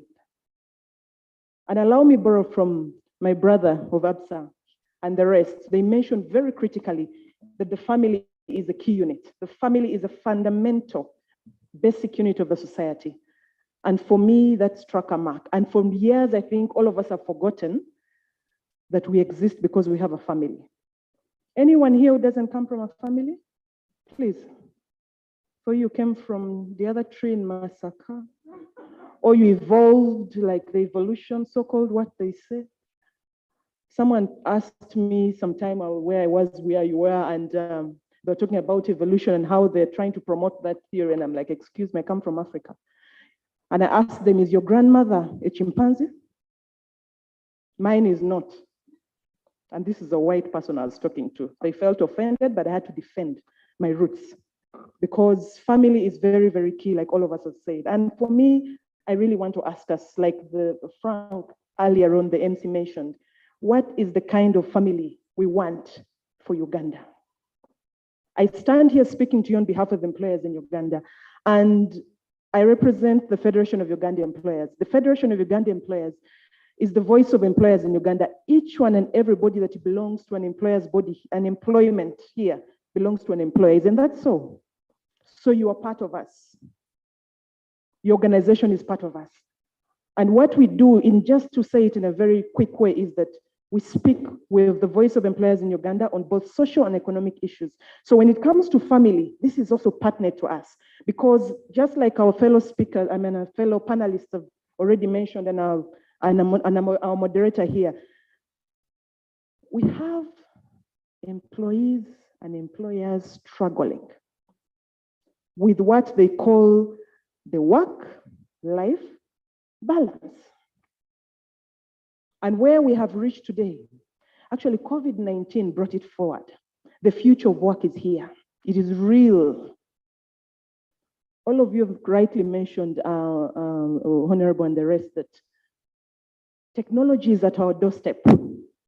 We had e-learning and it's still ongoing. And I know of some parents and my fellow parents and friends who decided to draw children out of school and they're doing, they call it home learning, homeschooling, something like that, with a tutor online, something who is seated in this country or I don't know where even.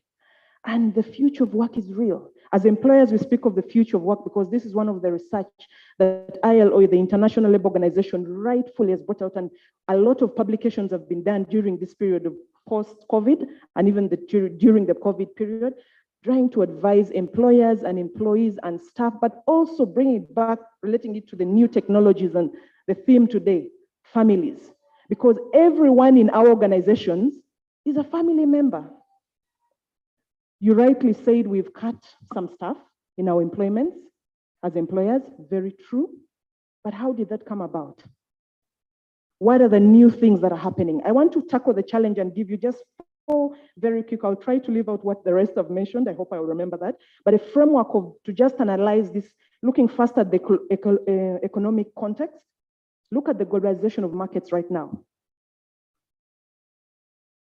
Look at the market competition right now. Look at the big brands. People are competing. And when you look at that, where does that put us as a family? Look at the mass entry of women into the labor market. It's a good thing. during the World War, I understand the story. I might have not been there. All of us in this room actually were not there, as a matter of fact. I understand that the women were behind the scenes doing some very good work. They were the brains behind, and the men had to be at the front line fighting. And when the World War and all that war ended, the women went back to their homework and the men continued in corporate jobs. But today, I cannot tell you the percentage right now, but world over, countries like Norway, they have gone ahead, including our good country, Uganda, to ensure that, you know, women are sitting on boards, women are in corporate organizations, like our board members seated here, both Madame Florence and Madame Florence. I noticed your names are the same. We have women sitting on boards, we have women in leadership. How does that impact the workplace right now when you look at diversity and culture? So coming from an employer's perspective, including the diversification of the economy from where we used to be now to the TVET. TVET in the sense that we're now advocating for more vocation and all of this. We need people to understand that it's not just about manufacturing, but the service industry is real. And how does that impact on the employer? The employer, remember, employs people who are employees who will come from a family. So there is a linkage with this. Then secondly, he talked about the demographics. Let's look at the demographics. Ugandan population has changed. You rightly said, we have youth as the highest population in this country. These are the leaders, including the children sitting in this room, for tomorrow. What are the skills that they have in as far as everything you've talked about technology is concerned? We have a generation that is half-baked. The NDP 1, 2, and 3 have clearly brought it out. We have an issue with manpower. When you look at the manpower analysis for this country, productivity is very low. And us as employers, where you are, advocating with the government, especially we work as the Federation, we work with the Ministry of Gender to say that there's something that has to be done. Productivity has to be enhanced. How do we do that? Look at the birth rate in the country. This is still demographic. There's a very high birth rate in this country. But what are the positives that we can harness technology, like you said, to teach us and harness from that and leverage from the social good that brings to this country? Countries like Japan and the rest are struggling. I was reading statistics on Canada and I was like, the city of Quebec, just to be specific, they have a sandwich generation. They do not have, the old are very many and the young, very few. And now we have this working class that has to take care of what is happening in their nation. And this is something as far as 2008, 3, 5, 12, they've been researching how do we achieve work balance. Imagine this is a developed nation where we want to be in 2040 as a starting place. If they can think of that, how much more should we Ugandans, as Uganda, as a country, as a continent of Africa, think about this? It's serious business. Everything the gentlemen and the ladies have spoken here, I think is very serious business. Thirdly is the part in terms of challenge of the work context. Technology has increased, I acknowledge that. But what has that led to? Both the good and the bad, all highlighted here. But there's also an increase in the upcycle jobs and the schedules of work where people are now working, you know, partially, you know, flexi time, remote time, and all of that. So how are we as a family member, as an employee handling this? Because you have a family of 2, 3, 7, including the extended family. Do you have time for them? When you say you're doing part-time, are you really doing part-time? When you take leave from work, are you working in another organization just to create money because of the economic context? Or are you giving that time to your family? And like, I like the gentleman from APSA, what he said, the MD. How I didn't know I should have come with my presentation to say how I'm in the garden. I love the garden. But do we have time for that? Or we are, you know, being the now generation, like the previous speaker just said, the generation that is a microwave generation. Those are my words. Because they want quick now. I want to get it now. You employ someone with a first class from a good university, Makerere and all the rest, and they cannot even write a simple memo. Okay, application letter. Let's start it with that. You talked about the aspect of recruitment. We're struggling with this, Honorable. We're struggling with this as employers. We chunk over 4,000 graduates every year, actually 600,000 or something. And how much percentage of that gets placed in jobs? But as we place them, what are the skills they're coming with? Then we have technology here. Then we have their families, kids, children, adults, like he said, young adults who are not prepared for the workplace. They don't understand what flexi time means. They do not understand what remote working is in terms of you have to do your sacrifices. And yes, you're working from home, but you must take family as priority. We keep emphasizing that to our employers. As far as, yes, the workers and what have to be enforced, but you also have to keep compliant. The council will come and tell you about that. Compliance is key in the workspace of the employer. Then the other is, in terms of work, is really the few measures that exist to reconcile work-family balance. It takes a personal initiative. I call upon each one of us seated in this room. We are seated here celebrating, but like she said, this is a time bomb. Huh? This is a time bomb. I watched a little clip that I showed a friend of mine, Hajat, my work colleague, a consultant like me, and it's something to do with a girl child who was, I'm finishing. A girl child who was trying to, who was trying to avoid a contact with a particular teacher, but the mom says, I pay this a lot of school fees. I think it was on social media somewhere. My heart got broken. I was like, no. I felt like putting my hand through the phone and slapping that mother. Seriously speaking. Because I'm a mother. I'm a mother, but I represent a father and a mother too. What is it so important that you're doing at your workplace that you don't give time for your children? Excuse me. What is that money? Billions of dollars? Do you want to become the next Bill Gates? I understand the economy we're in, but that doesn't substitute our children, the values, the people who are seated in this room as children now. Sometimes a child is saying something and they abuse the child and slap the kid and you're like, excuse me, speak the child through the issue. Tell them why you're correcting them. The counselor will tell you this. Punishment has to be, appropriate. Don't do anger displacement. I didn't tell you something. My background, I'm a psychologist, a clinical psychologist. So I understand child mental health and growth, but also for the parents here. It's very important. As you're at workplace, how do you balance yourself to be able to meet? Okay. Yes. Yes. And lastly, I'll just say this, yes. Oh, the other one was on work intensity. There's a lot of work to do in our workplaces. How do we ensure that our teams at the workplaces are balancing their work and their family life? It's very important. Have initiatives at your workplaces. Actually, I urge all of us here, go back to your employer and look through your human resource manuals and policies to find out, are there any initiatives that help staff or employers or employees balance and have a good value proposition for the organization, for your staff. It's very key. Then the social context, there's a very increased rate of single parents in this country, and not only Uganda alone.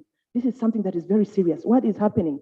Me and Madame Florence were discussing that the mother is like the neck on is like the home. Everything goes right about the mother. But let's be honest, the mother has a duty. She carries a lot of things. Where are the fathers of this generation? We cannot raise fatherless generations. It's impossible. Where are the fathers? Because we have single parents, single mothers, single fathers who are trying their best. So what initiatives, Madam Mary, do we have to ensure that, including the single parents are brought on board? Yeah, that is very key. I thought I would highlight that. But in terms of diversity, then dual family earnings, that is also key. Then the social isolation that you spoke about, where we have children spending over 18 hours on TV. In my house, there's not been TV for the last 6 months. And I keep switching it off intentionally. I just switch it off. No, not even analog, I switch it off. I mean, it's like that one there, off. Because I just need time to engage. And what has all this context related to us? There's issues happening, time conflicts due to the tension between roles, but also behavioral conflicts, whereby you're at the workplace, you're a worker, and you come home, because at work they're saying, be aggressive, be assertive. You carry exactly that at home and forget this is your family. Then you start doing the EB work, and bullying them, and they say, what did you say? Police has arrived. Everyone dives under the bed because police has arrived. Let us learn to distinguish the behaviors of child upbringing at home as a parent, but also what it requires of you as, as an employer in the workplace. And how has this impacted our work? It has led to reduced satisfaction. Actually, it said that 30% of employees who are not satisfied with their work-life balance change jobs. So ask yourself, who is resigning next in your workplace? I know I'm saying this to MD, but to all of us. Who is resigning next? I leave that to you. Absenteeism has gone high. Employee turnover is a cost to this country. When you look at demotivation, people are not engaged. They don't understand what it means to be motivated. It's not about money. You have to have intrinsic motivation to motivate yourself beyond the workplace and motivate your family as well. That is the reason you wake up. What is that one thing that keeps you awake? Is it the money? For him, he has to the family and the numbers at office. I know that. The zeros at the end of the day. But beyond that, the human-centric organization that you've built at the bank, we thank you for that, because APS has really grown in that and we've seen that. But also, let's see how, to reduce the practices that affect us, our families, especially the diets that we're talking about, the exercises. Let's have an approach where we increase marital satisfaction than reduce it, but also reduce the ability to increase the ability to transmit values and culture to our family members, starting with the children. Very, very important. And all of these have an impact on our health. Stress, burnout, depression, name it. And at the end of the day, your health costs skyrocket.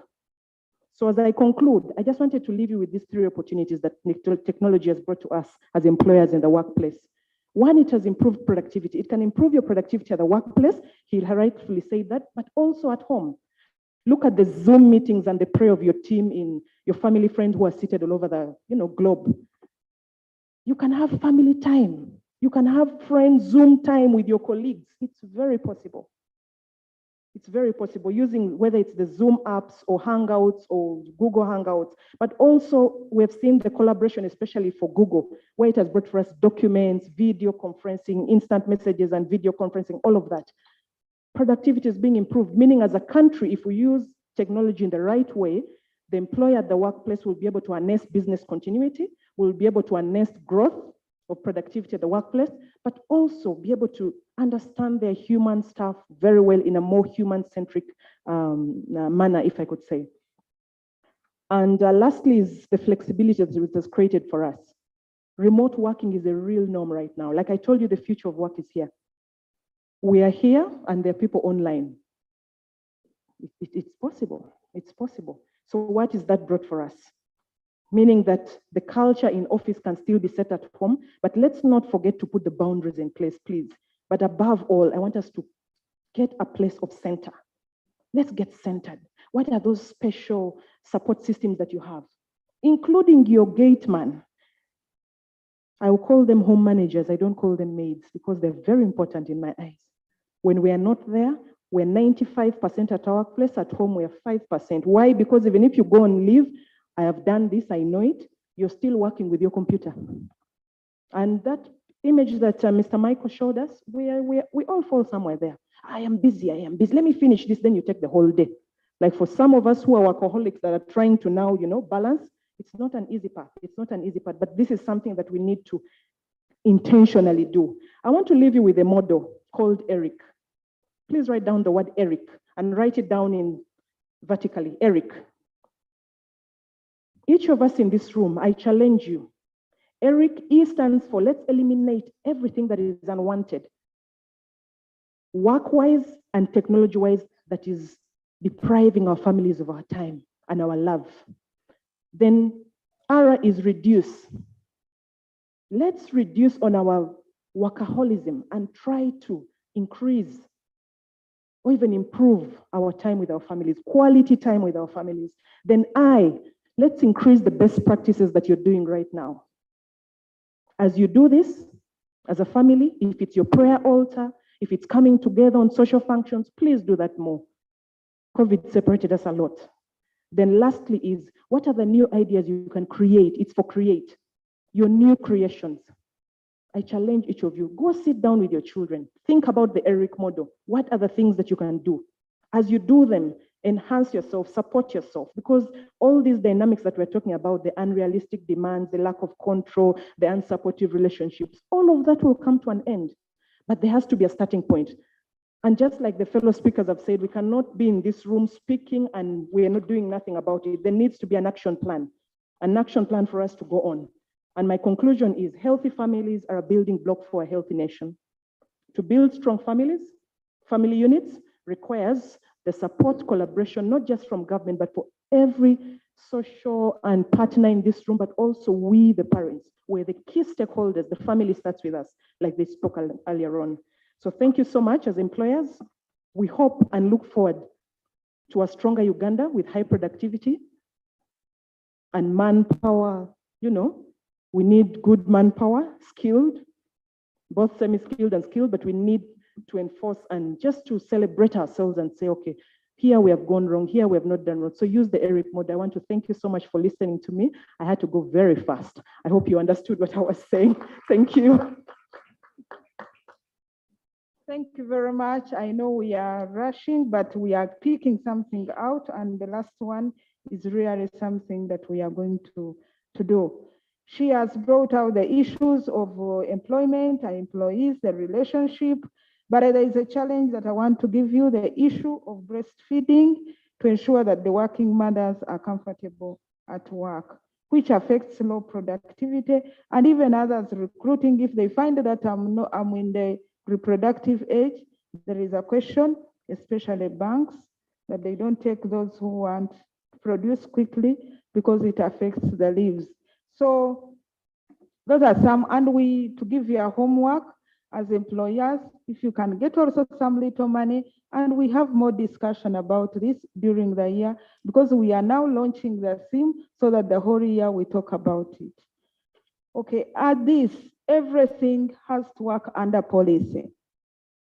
And we can talk, if it is not on policy, we cannot have the end. So how do we tag the family and technology on policy issues by the policy analyst? My friend, Hajara, you're most welcome. You have 10 minutes out of 15. Good afternoon, ladies and gentlemen. I'm so happy to be here today.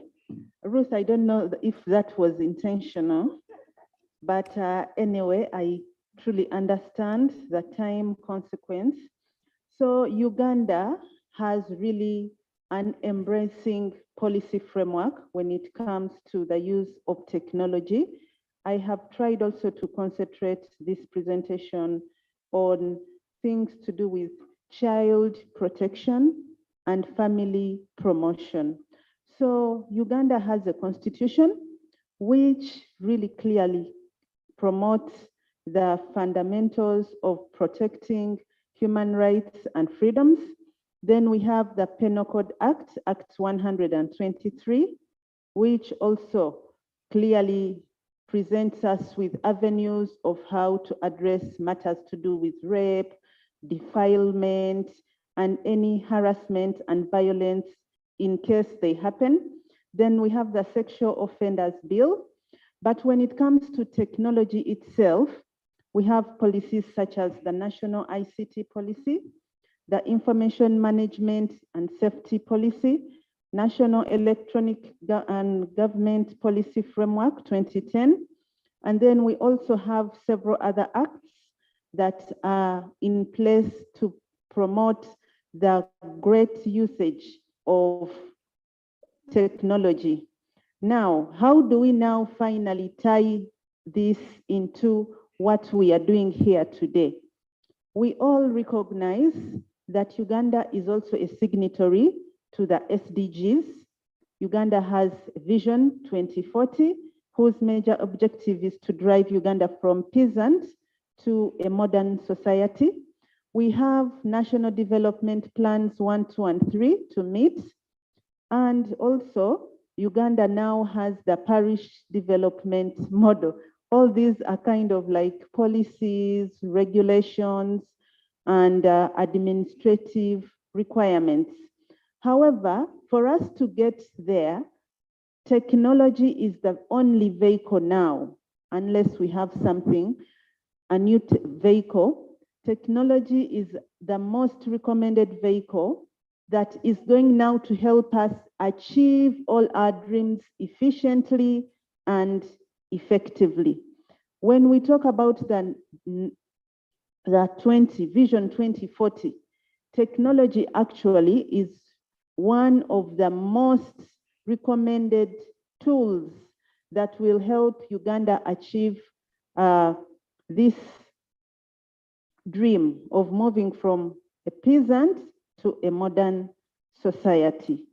So it means that technology has been recognized by ministries, departments, agencies, government actors and non-government actors as the most effective way of achieving a dignified and safe economy for all Ugandans.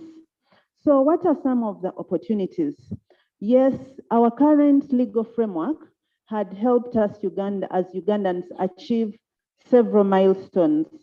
However, with the advent of COVID-19, some of the progress that we had made kind of like created new vulnerabilities. At family level, because today is the family day and we are talking about the family, the COVID-19 created a lot of vulnerabilities in terms of many women and young people becoming either victims or survivors. Dear parents, children, you're most welcome to today's event. I was a bit rushing. I'm sorry for not recognizing you. You're most welcome for coming. I observed all the protocol because she seems to be on pressure. The minister is here and we have to conclude before lunch.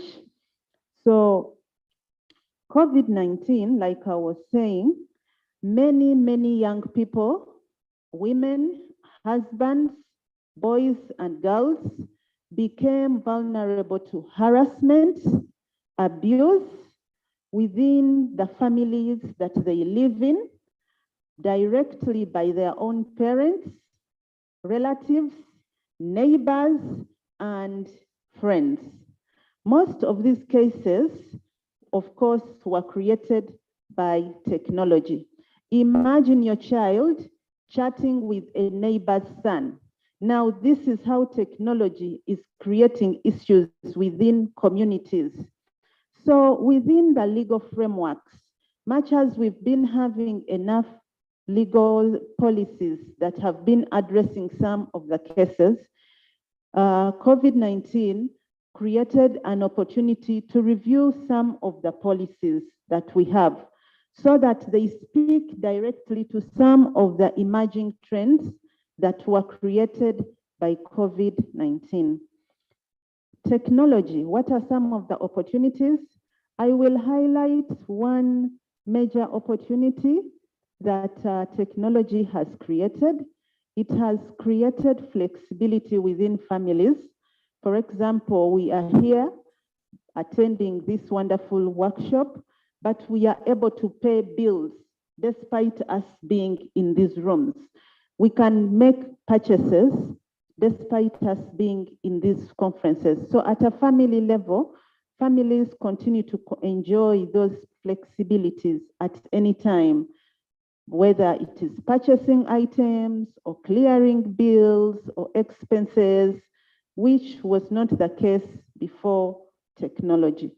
So the legal departments now have to ensure that they are secure. These transactions are more secure than ever. Ugandans don't have enough money, so we don't have the little money that we have to be liable to any forms of fraud.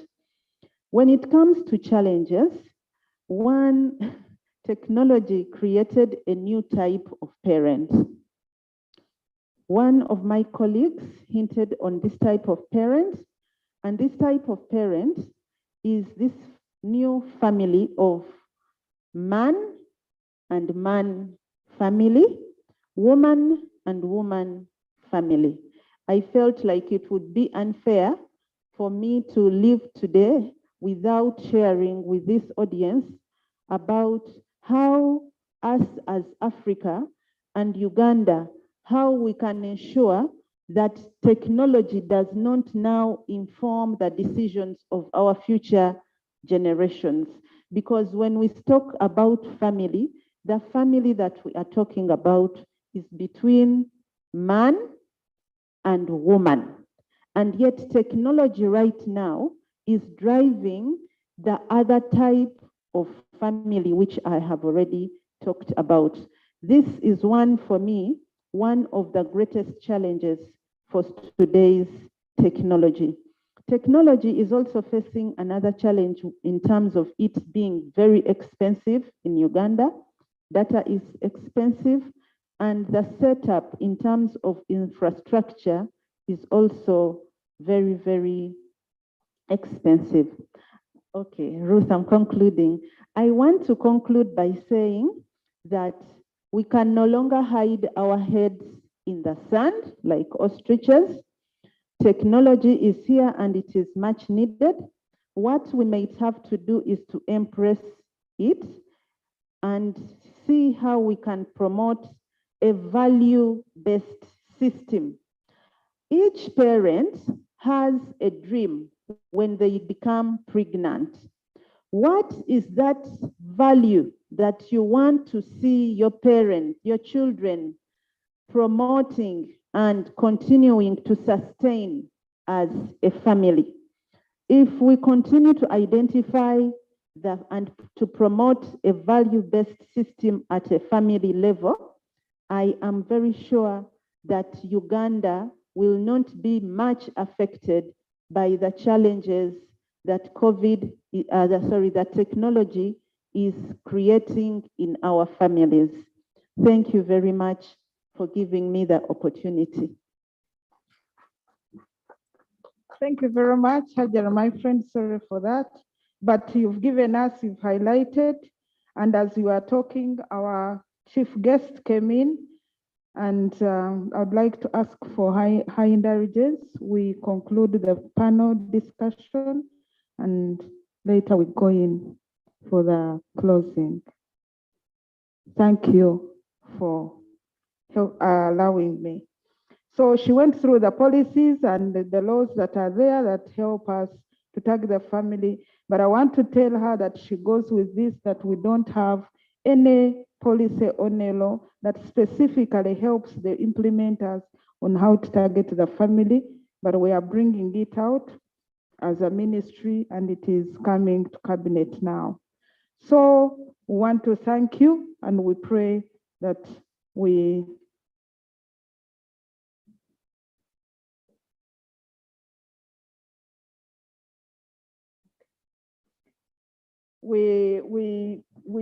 need to ensure that we process the issue of the policy. Members, we have the time for discussion, which is coming, but our Honorable Minister is going somewhere to also to attend to another event, as she has come in as our guest today. We allow her to close our event and then we continue with the discussion. At this juncture, we want to hand over to our director of this day to invite the CODA PS to handle the process of closing. But thank you for listening to the panel, and thank you for I know you have noted most of the things, and for bearing seeing me here all the time.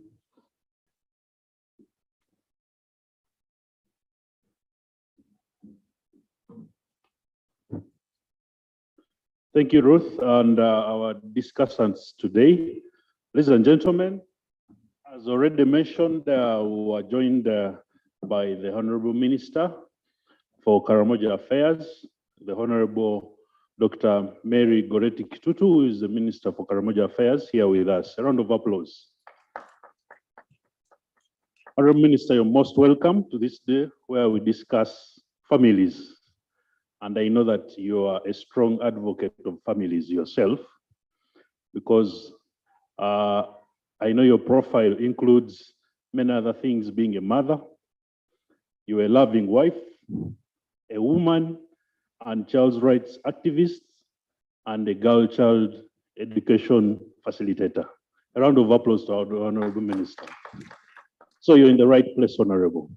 And we long to listen from you, being a facilitator in that sector. I'll not take much time, but invite the Permanent Secretary to invite you. Thank you so much.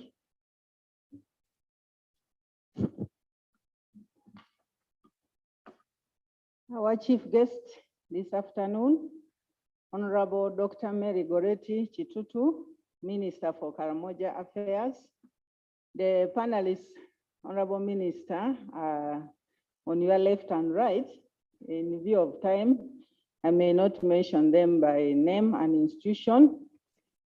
Honorable Minister, today is the day when Uganda is commemorating the International Day of the Family. Honorable Minister, my name is Naumo Juliana Korio, Director, Gender and Community Development, ad interim in the Ministry of Gender, Labor and Social Development. Honorable Minister, today we have before you a number of guests participating in this event. We have representatives from CSOs, NGOs, development partners, Interreligious Council of Uganda. We have, Honorable Minister, families attending this event. As I came with the Honorable Minister, she said, you know, on Sunday is Family Day. And she was happy that today we are commemorating the International Day of the Family. So, Honorable Minister, I would like to thank you for being a parent, for being a family member and standing in with the whole country to commemorate this day. Honorable Minister, today we looked at the positives arising from the theme, which is technologies and families. And we noted that there were very many positive aspects of technology, like increased access to health services, like employment opportunities, business opportunities, income generated, and many, many more. But we also noted in the presentations from the panelists who are seated next to you, that we have a number of challenges arising from increased use of technology at family level. One of which was noted that there's limited interaction among family members.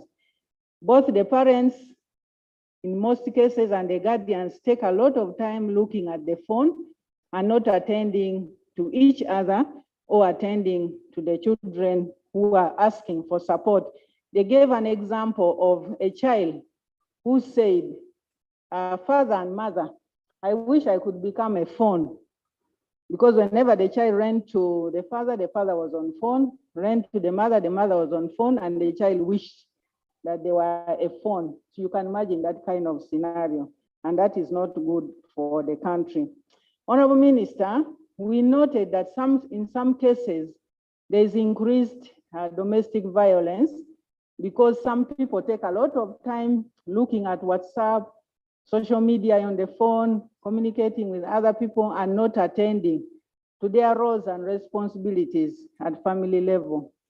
In other instances, Honorable Minister, it was noted that many people are putting a lot of money in social media and not putting the resources to support the needs at family level.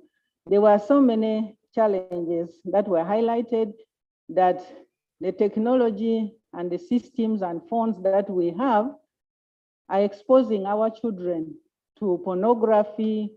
Sometimes the issues to do with the criminal aspects are on phone, and the technology is not censured. And this is not good for the health of our country. We noted, Honorable Minister, that the family is the smallest unit, but the most important unit that can lead to a very strong nation. And therefore, the relationships which are positive at family level in terms of communication, sharing resources, discussing as a team are key to addressing most of the things that we are put in our National Development Plan and in Vision 2040. Honorable Minister, as the team discussed and presented the papers here, one of the issues that was raised is that we need to do a lot of awareness raising on the challenges facing the family And that too, we need to have policies and regulations that are flexible, because now with technology, you have to allow for flexible hours, but the flexible hours may not be translating very well with strengthening the family.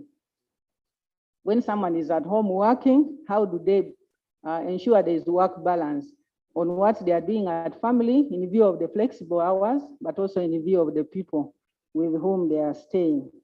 One of the other issues Honorable Minister raised is that we need to gazette the International Day of the Family so that many people come to appreciate this day in Uganda, but also be able to do more in relation to strengthening the relationships. And then there was the issue of resources. We need to put a lot of resources, Honorable Minister, on interventions for strengthening the family. So once the resources are there, maybe it will address some of these challenges that we are facing: child marriage, domestic violence, criminology, poor attitude towards work, and all that. So Honorable Minister, I just wanted to highlight those few aspects that came out of the presentation by the panelists. And as we continue to discuss, we are going to pick up many more issues on how to strengthen the family in Uganda. We'd like to appreciate, Honorable Minister, your time, and we are happy and believe with the guidance and support that you will continue to give us, we shall be able to move the family institution to greater heights. I would like to say that my Honorable Minister appreciates that you accepted our invitation because she had other commitments that she was not able to be with you here today.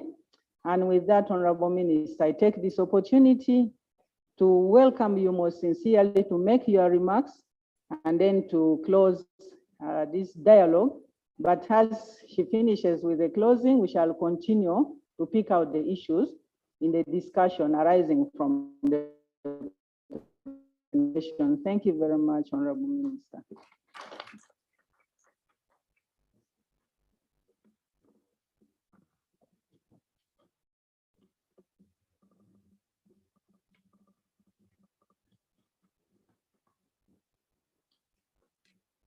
Honorable members of parliament present here, if there are any, the permanent secretary, government officials, the development partners, civil society organization, family stakeholders, media fraternity, distinguished guests, ladies and gentlemen.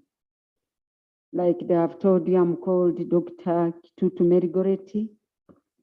I'm the woman member of parliament for Manafa district and the Minister for Karamoja Affairs. I will begin by thanking the people who organized this day. This is a very important day. And I must agree with you that needs to be raised to higher recognition. And I would thank you. I've been scanning through the delegates, and this is a representation of true families because I see the father, the mother, and the children. So I'm talking to real representation of families. Now, it gives me a pleasure and privilege to be part of this very important occasion on the commemoration of the International Day of the Family 2022. I wish to congratulate everybody and the country at large for this important time when we gather as a nation to thank the Almighty God for the guidance, providence, grace, and protection to our families in the era of COVID-19 pandemic. We pray for families that lost people during COVID-19, those that have lost jobs or any income to maintain their families. So as a nation, we we are part of that, and we, as a nation, we care, and we are sympathetic to those families. Now, during this lockdown, also many issues came up at family level. When we're in cabinet, they're fighting at family. When people were locked down, it showed that people don't like each other. Putting people back in a family, there was total chaos in some of the homes. And you could see, I must thank the technologies, we're able also to see. And you find sometimes it is us, the women, provoking the men. See? So you find you could pick stories where even fathers would keep away, because now they have told you, go and be at home. Maybe it was God who planned that. He wanted us to see, do we really have families? Or we have people pretending to be in a family? So you would find people working the whole day, especially men. I will keep away and come back in the evening. So mothers, why is it that the men cannot be with you? Because that was a good opportunity for families to be together and bond together. But instead, many of us were all instead tearing ourselves apart. Now, ladies and gentlemen, the NRM government, under its able leadership of His Excellency, the President of Uganda, values the family and recognizes the important role the family plays towards the effort of bringing the country to middle income status. The theme for this year is families and technologies. Ladies and gentlemen, this theme is also the global theme, and it was deliberately adopted, bearing in mind some of the challenges families went through because of new normal, where children were to learn online and some families could not afford. I remember at one time we were planning for radios, so that at least if a family could have a small radio, maybe the children can be able to listen and learn. But this was not easy, because you can give him a radio and they choose actually to do the opposite, especially the children. Now, here we also saw that, like you can say, children are not as naive as we think. When you ignore them, they will also raise the issues. I remember at one time when I was still a young mother, my husband was a field, he would be in the field most of the time because he was an auditor. But one day, you know, the children go very early. So one day we hear small knocks in the morning, and we said, who is on the door? They were the fellows who are going to school. I said, wait, what is the problem? They said, we want to talk to daddy. So they were allowed in, and then they were able to. So these children miss, if you keep away for long, they also miss that love. So you need to make sure that you are always there for your children. Some of us have left house girls to take over the role of parents. I was told a very sad story whereby a house girl and a shamba boy were the ones now taking charge of two children, a boy and a girl. Small children. So these people used to do things they should not do before children. So they would do it there and the children are watching. This boy and girl grew up and these people also told them, do it also. So the boy was doing it to the sister until the sister got pregnant one day. The mother tried to go and take an abortion. This girl dies. The boy says, Mommy, you've killed my best friend and my best partner. The boy took poison. So the family lost. Please, these are real true stories. So as mothers, let's be there for our families. Be in touch with your children. The house help can be there, but make sure that you are in charge of your children. Uganda, like many countries, recognizes the importance of the family as the source of support to its members and safety net for coping with the socio-economic challenges. And I agree with the statement that you say that without strong families, you cannot have a nation. Once you have strong families, then you'll have a strong nation, because it is families that aggregate to form a nation. So that's where we are now going back. This parish development model is meant to go back and look at that small fabric, the household. So today we gather here to take stock of our experiences, achievements, and challenges, to create awareness on issues of development related to families and increase our knowledge on social, economic, and demographic processes affecting our families.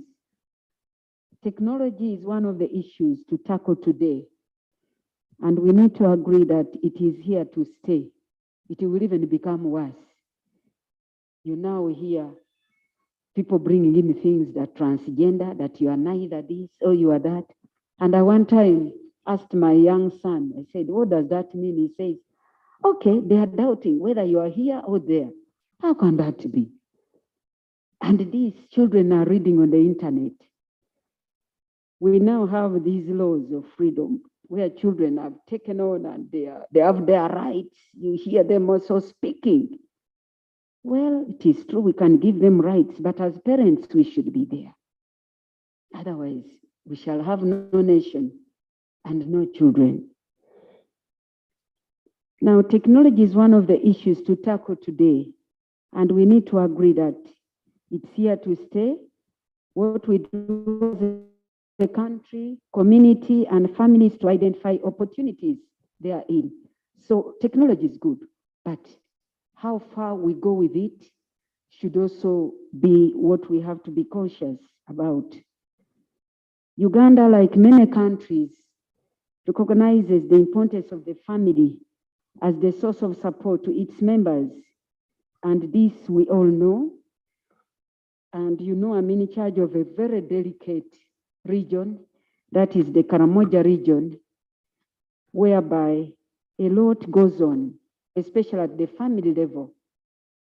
When you go there, in Karamoja, it is the woman who has to build the house. So it is the woman who has to do all the work. Meanwhile, the gentlemen, they do other work, raiding, standing in the morning in town. There was a time when I asked, but why are young men in town standing and you are just standing? They say here, it is the women who do most of the work.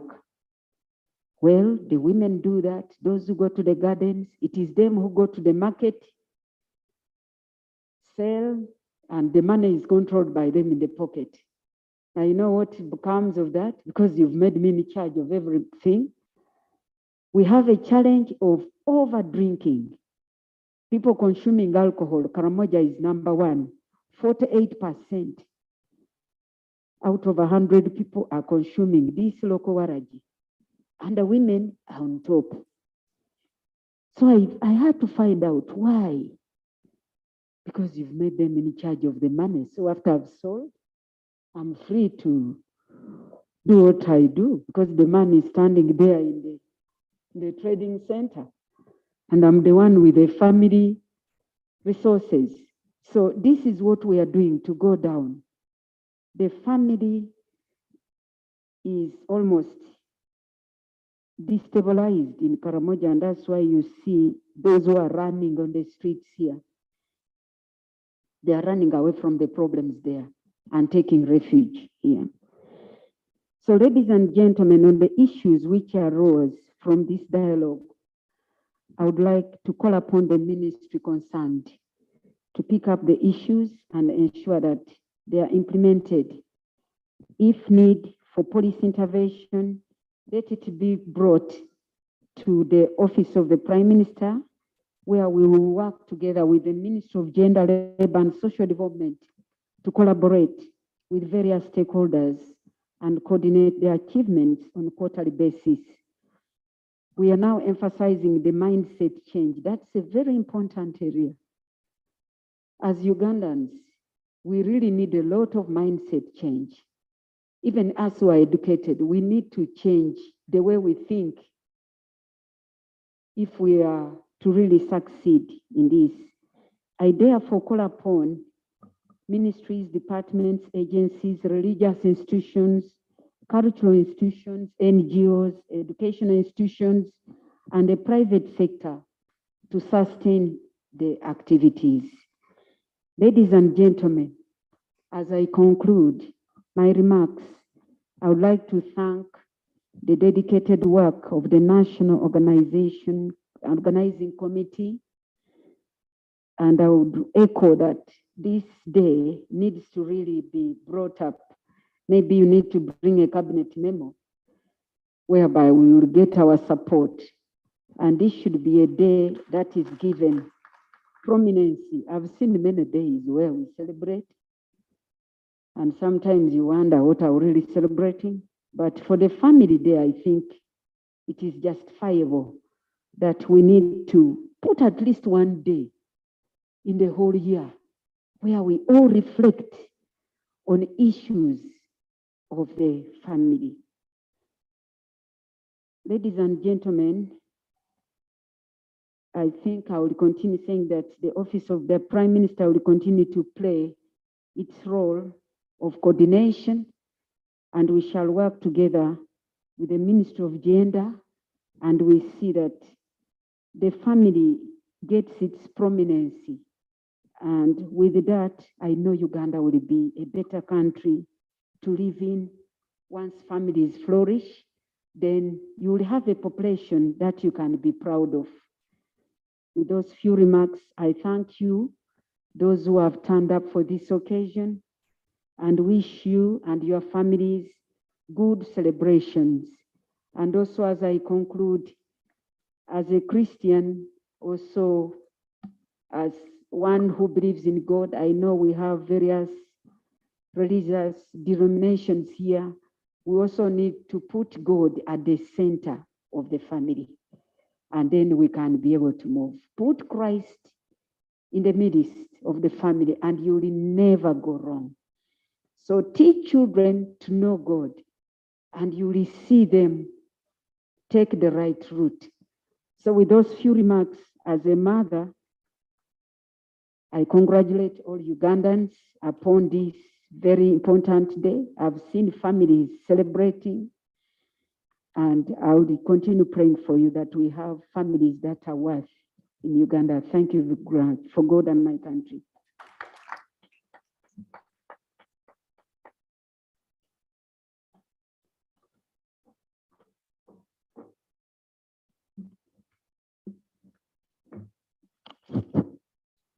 Thank you, Honorable Minister, for those remarks, and surely bringing this discussion to a close. Ladies and gentlemen, we're going to have a group photo with the Honorable Minister. Then we'll return back for a moment before we close.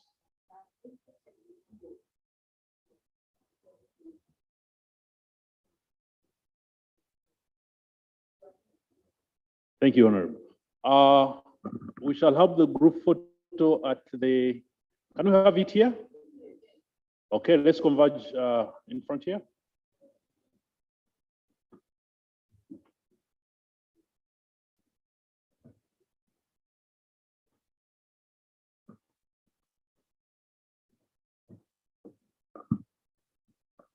The camera people, please guide us.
Hello, members. We want the questions. The panelists come back here. The concerns for about 10 minutes. We'll go for lunch. I want Mr. Charimpa to help me to take around the mic. Mr. Charimpa to come and help me take around the mic.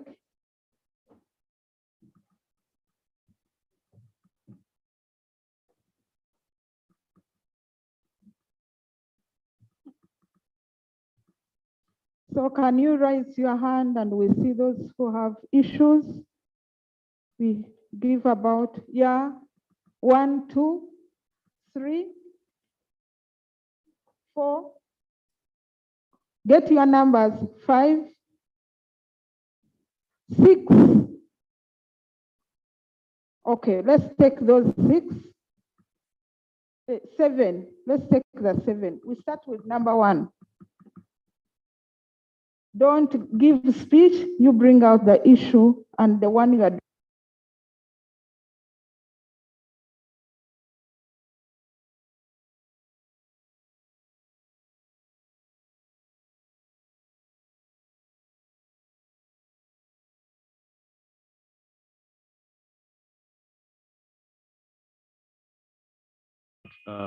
single mothers.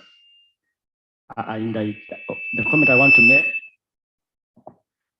I want to make is that there's also need to recognize that also they are single fathers who needs also help. 2, there is much condemnation made on the fathers when the relationship or the marriage breaks down. And yet, when that breaks down, we need to help these two people, both the man and the woman.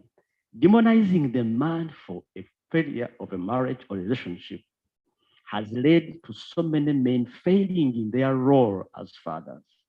Because whenever there is separation or divorce, it's as if it is automatic, it is the women to go with the children. So the father remains a visiting or just a figure, and sometimes men have shied away from standing in the place of fathers.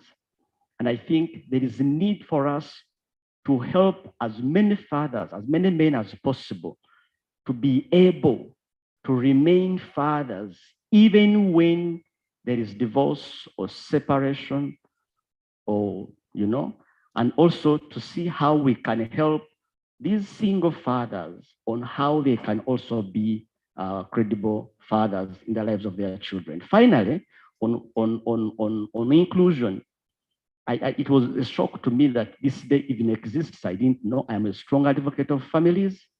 And I think as government, as Minister of Gender, I think there is more work needs to be done to include as many stakeholders as possible, and to see that this does not remain something of the few, but the whole nation. I liked it when the minister said, can we make this now a national holiday or national recognition, such that all the stakeholders, churches, mosques, everyone, cultural institutions, everyone, we all recognize that a family is important and we need to uphold the values and sanctity of this family. Thank you so much.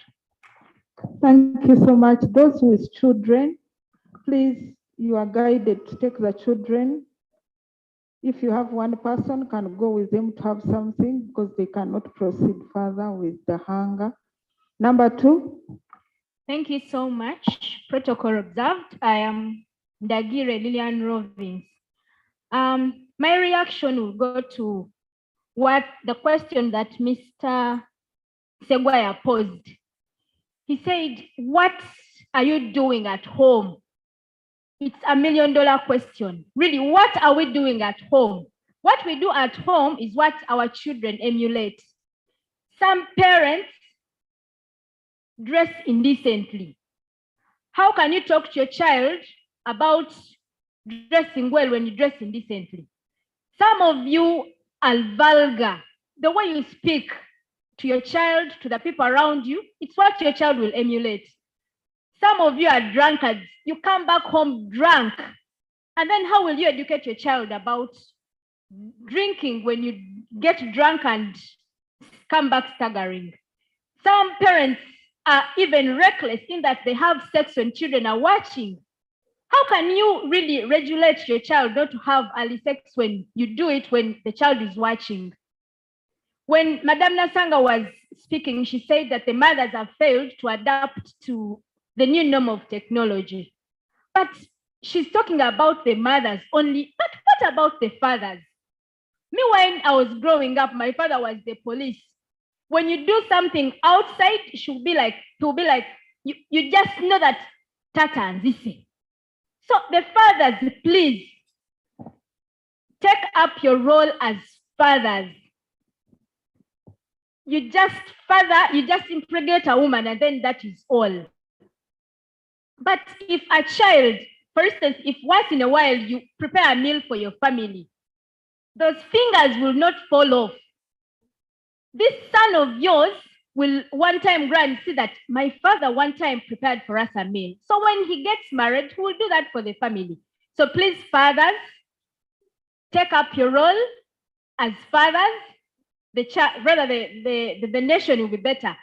To the ministry, we do much of women empowerment, girl child, whatever, but whom are we preparing these ladies for?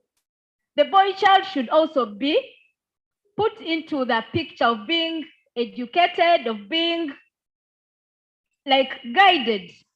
And 2, much more public awareness is needed. Some women like on ground don't know what to do. They don't even know how to handle the situation that happens to them. So much awareness must be done.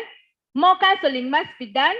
This can help us make our families better. Thank you so much. Number 3, let's be brief. Number 3, you raise your hand for someone to see you. Number 3.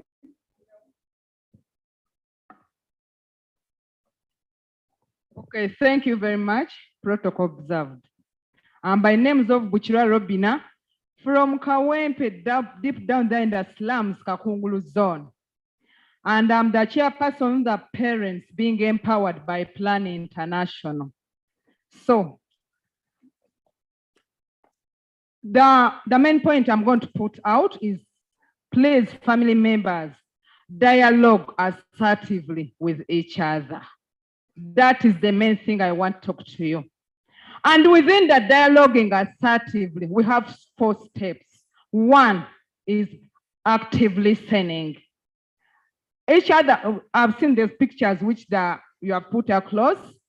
You may come and talk to each other, but yes, I'm listening, but when you are sliding on your phone. So let us active listen. And then the second one is telling the truth. You said that I'm going to remove the gadgets from my children, but have you told them why are you doing that? That is the second step of dialoguing assertively, telling the truth. Then the third one is being curious, always being ready to learn something new. Most of the parents analog, be ready to learn something new. And the third one, is it the fourth one? Always ask before you judge. Tujajingidde nnyo ba family members before asking them. Thank you very much. Thank you very much. We missed you as a panelist. There is someone here you have missed. Okay. Thank you very much for this opportunity. I'm Chiga Michael. I come from Makere areas around Kivuru, but I'm a parent from Plan International. I have some little questions to Golda. I saw her once in Makere a long time ago. This is my second time to see her after about 16 years ago. She was a chair lady complex hall. My question is, I wanted, she's an employer. I wanted to ask her, I'm a teacher by professional. Teachers, especially the parents, the male parents, we're not given opportunities. When we give birth, in most cases, you cannot explain to your employer that my wife has given birth. No, please, you are not the one who has given birth. Please let that be handled by your wife. So I want us to help us.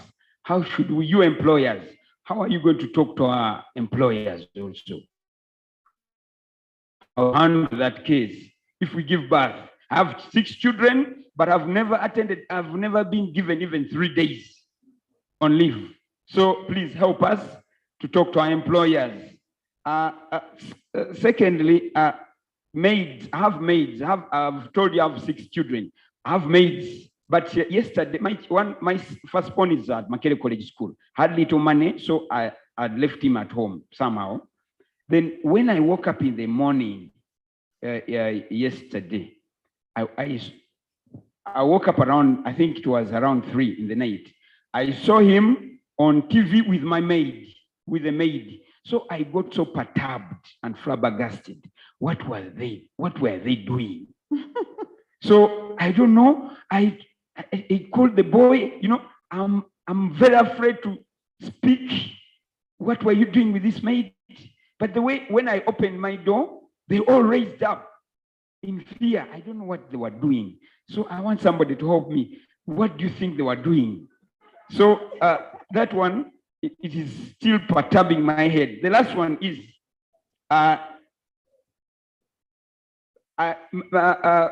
my income is not enough. My children, especially the boy, he was in boarding school at Makere College. I want to put him in there. But I wanted him to add on the income on my family. So what kind of employment or income can he add to my family? Thank you so much. Chiga Michael. Thank you. There are 2 here. Let's be brief. Thank you very much, Ruth, and the entire community of Gender Ministry for organizing this day for us. You know very well, Ruth, that for me, I started celebrating this day in 2000, but we are doing it at parish level. But to make it big, I would invite the cardinal. I would also sometimes invite, through my parish priest, the Pope's nuncio, and made things good and big. But the work of the family is one of that pieces of things that the devil doesn't even like. The devil does not want family. I thank those younger men who have come here with their wives and they're talking about their children. That's the type of family we want to see today, but there are very few people. Some gentleman here talked of men being, who should mobilize men when man is the one God gave everything? Man, God gave you. You are the king. You are the chief. Then you start complaining about a woman and even beat her, the woman you are supposed to teach. Now we talk of here, really, you have presented very powerful papers, but to the converted, the real wrongdoers are there in the village. When you talk about family, we have to go inside the household. And how many households are there? COVID taught us that some people even don't have what they call family. They don't have where they call home. The police were running after them.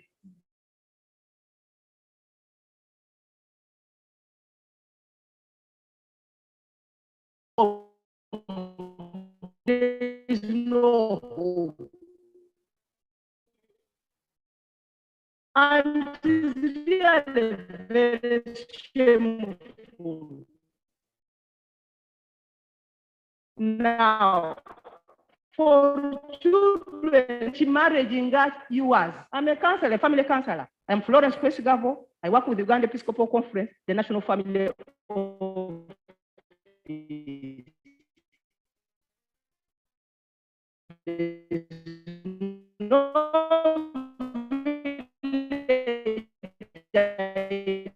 Don't know in Uganda. Things I know them. Honorable Kitutu was talking. I've been to Karamoja.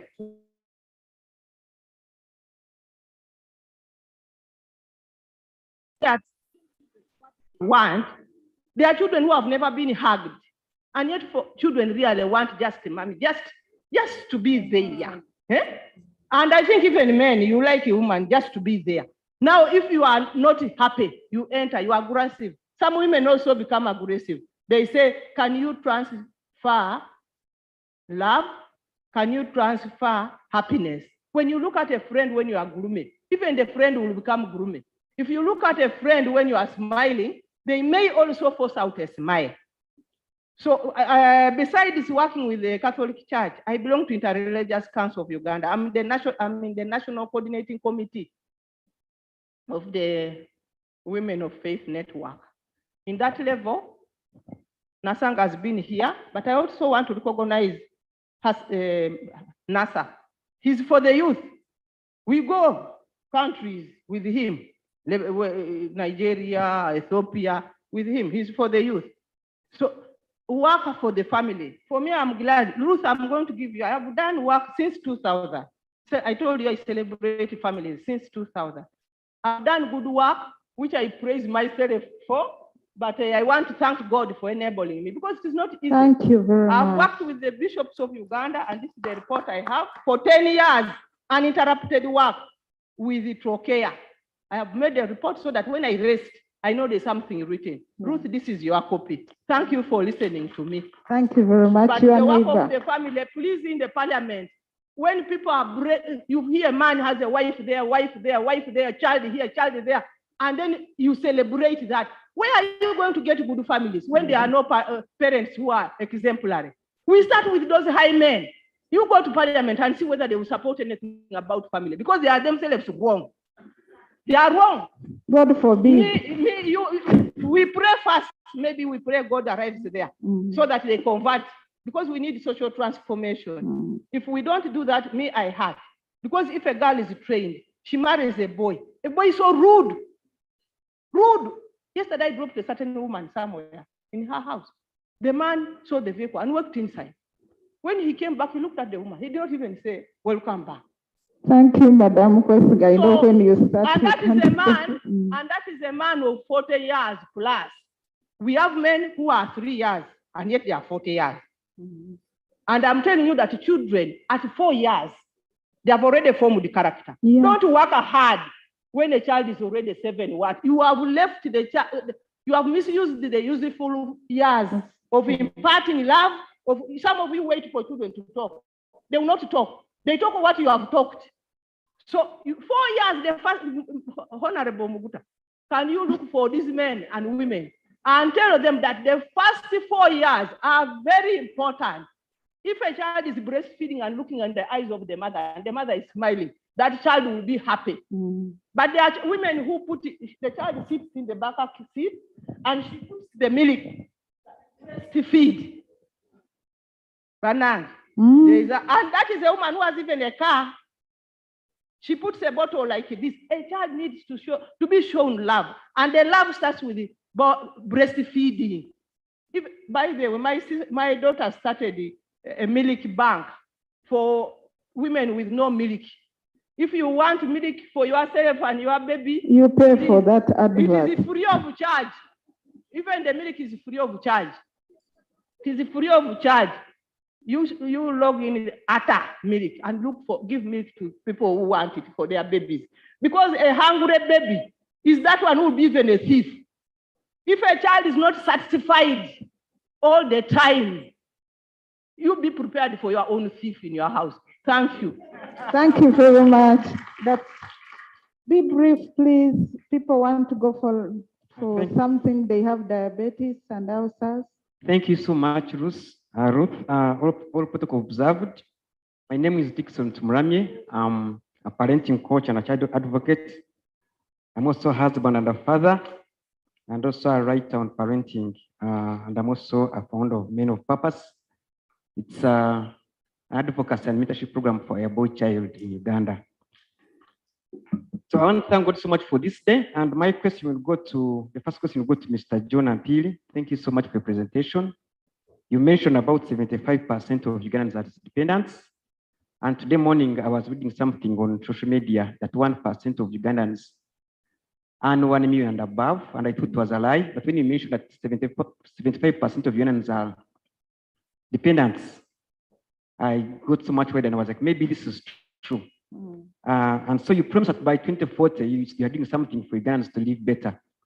And you also mentioned that we have a high percentage of unemployment in Uganda, especially among the youth. Now my question is, if that is what you're planning to make people and the population better by 2040, what are the clear indications that you're making so much intention? Okay, or like how are you intentional to make sure that this comes a reality, not remaining as a dream? And this one also goes to Madam Hajara. Thank you so much for your presentation. And from the policy point of view, we are having a change of social media these days where many people are being announced as dead when they're still alive. And it's a big concern. It happened to the former Speaker of Parliament, though it came to reality, but before it happened, I kept wondering what was happening to the family. It happened to Wakawaka, and of course, of recent has been Honorable Agnes Nandutu, who came out of the blue and said, you people, I'm still alive, and I'm even taking a cup of tea. And of course, this affects the family, especially the spouse and the children. And also, still this goes to the host ministry. And of course, we're also seeing a lot of adverts that are promoting alcoholic drinks, which are promoting issues that are not in conformity with our core values as families. Some of them are talking about how you can get a money gauge surgery. And so, as policymakers, what are you planning to make sure that these things are not happening each and every day? That these social media promoters are not putting things which are not good for our children, especially. Because if a child hears that the parent has been announced dead, it's not a good thing. And for this dream, what can be done? Thank you so much. We only the other two whom we had, 1 and 2, and be brief, please, to the point. Hello, everyone. Apologies, I wasn't among the 7 selected, but I have a burning issue. Okay. My question 1 goes to the ED Children's Authority. All people who are involved in developing applications, social media applications like Facebook, Twitter, WhatsApp, all their children below 15 are not on these social media platforms. They strongly advise for children below 15 not to be on these social media platforms. What is your view on this, and what recommendation can you give? Secondly, to the board member, Life Ministries and ED, ABSA, I would like to appreciate that there is a gap with parents right now in regards to raising children. But wait, there is also a gap with us who are not yet parents. What's the best strategy for us who are not yet parents? And then lastly but not least, ED Uganda Federation of Employers and ED Population Council. Your talk was about statistics. For the ED Uganda Federation of Employers, we say they are increments. But wait, I'm a youth and there are no statistics on employment and youth. What is being done about that? So kindly share something about the actual lack of statistics and what really you are doing better. Thank you. Maybe I could also add to him the statistics on the family in Uganda. Thank you very much. I'm called Monica. My question goes to the ED Children Authority. I really want to thank you all for the presentations, but I base my question on the findings that 75% of the population live in the rural areas, and technology is majorly an issue of an urban setup, especially areas that have electricity. How are we going to be able to involve the youth in the rural areas to access technology for them to benefit from the growth? Thank you. Thank you very much. If you, the youth will kill me. Let me give this youth, but if you have any question and burning, please write it, give it to the person running around with the mic. As a minister, we'll respond on it. Nalong, my name is Abdul Nasser Magezi. Abdul Nasser, you're welcome. I work for the Muslim Foundation for Youth and Children, Assalamu and also alaikum. representing the youth to the board of IRCU. I just wanted to talk about some two issues. I wanted much to lean on Michael's presentation about care and trust. We no longer care about our families. We don't care about whatever is taking place. I normally have friends of mine, when we go back home, and we usually hug, me and my wife, on a daily basis. When I go with my friend or friends, they say, what is happening in this home? Everyone is, wow, what is happening in this home? And some are even worried about what is happening at their homes. So we don't care. There is a certain placard which was put somewhere on WhatsApp, which said that whenever you see an African man opening a car for a lady, she's either a girlfriend or a new wife, a new catch.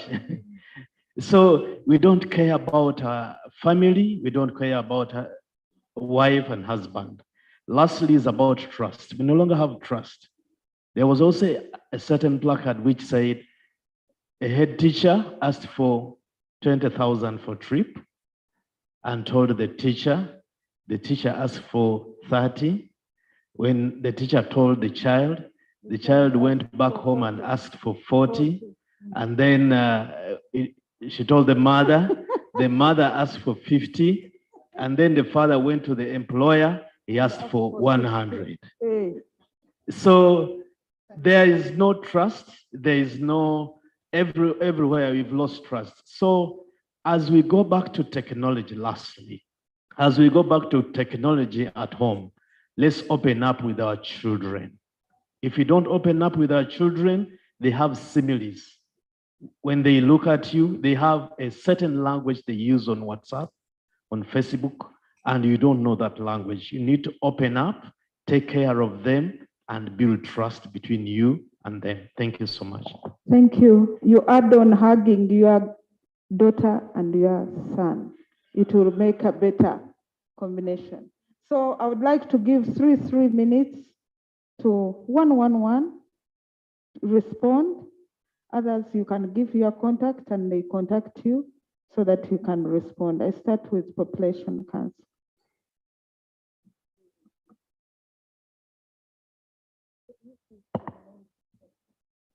Thank you so much, members. I have 2 concerns to respond to. The first one is what the government of Uganda is doing to address the issue of dependence. And I must say there are 4 key things that the government of Uganda is doing.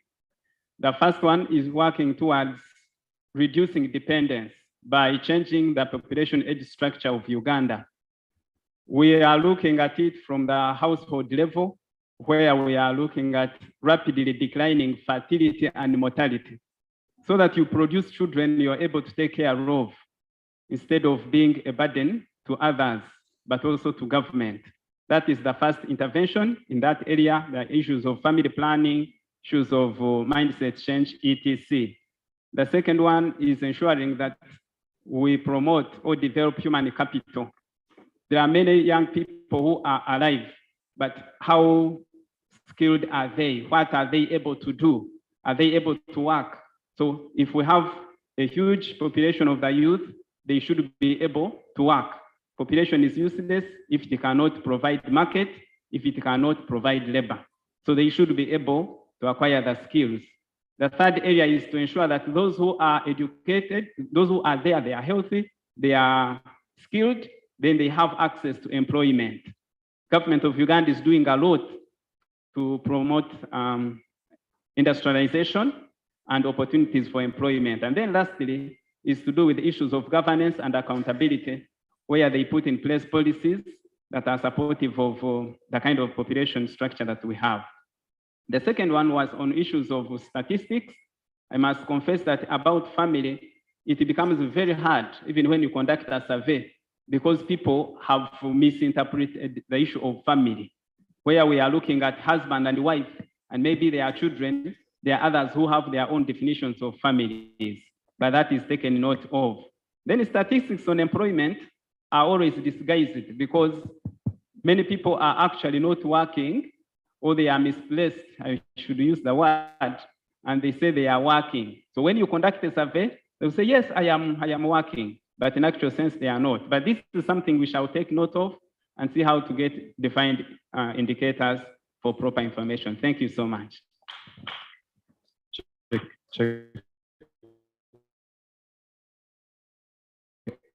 Thank you very much. I'm going to tackle a few questions. There was a question on paternity, whether the men get leave to, it's actually in the law, you have 4 days. And your employer should be able to give you those days. The real challenge I have seen is where you have more than one experience in 9 months, and that experience is not declared, if you understand what I mean. The next one was, what will I do for the maid and the boy? I suggest we take that one offline and we have an engagement, because it's deeper than that, and probably not for the whole forum to take on. There was a comment on we are not yet parents. I think there was the first submission of Nalongo, who is a mother to many. I also made a comment that I'm actually a parent to more than 2 children. And there's an African expectation that we actually mother or father a village. So what am I trying to say? You're actually a parent without biological children. You have a responsibility of your greater family. So take that responsibility. 2, before you walk down that aisle, I am kindly requesting that you get the necessary support to prepare for marriage, not the wedding, to prepare for marriage that will also prepare you to be a good parent. My last submission is, I think there's been a lot of discussion around man responsibility. One day I was servicing the car, and I happened to interact with probably a 60-year-old man. And he was close to me, and he subsequently got a phone, and he was talking to a son. And he was saying, "Oyagala kunzika nga nkyali mulamu." The son was already fighting for property. And what am I talking about? There's a possibility that at our later age as men, we are in that situation where you're evaluating your life and you're like, has it been worth it? I pray that when that time comes, it is actually worth it. It actually starts now. It actually starts now to invest in the children, to sort out our family life, because time will come when you evaluate. I hope that will be a good evaluation. Thank you.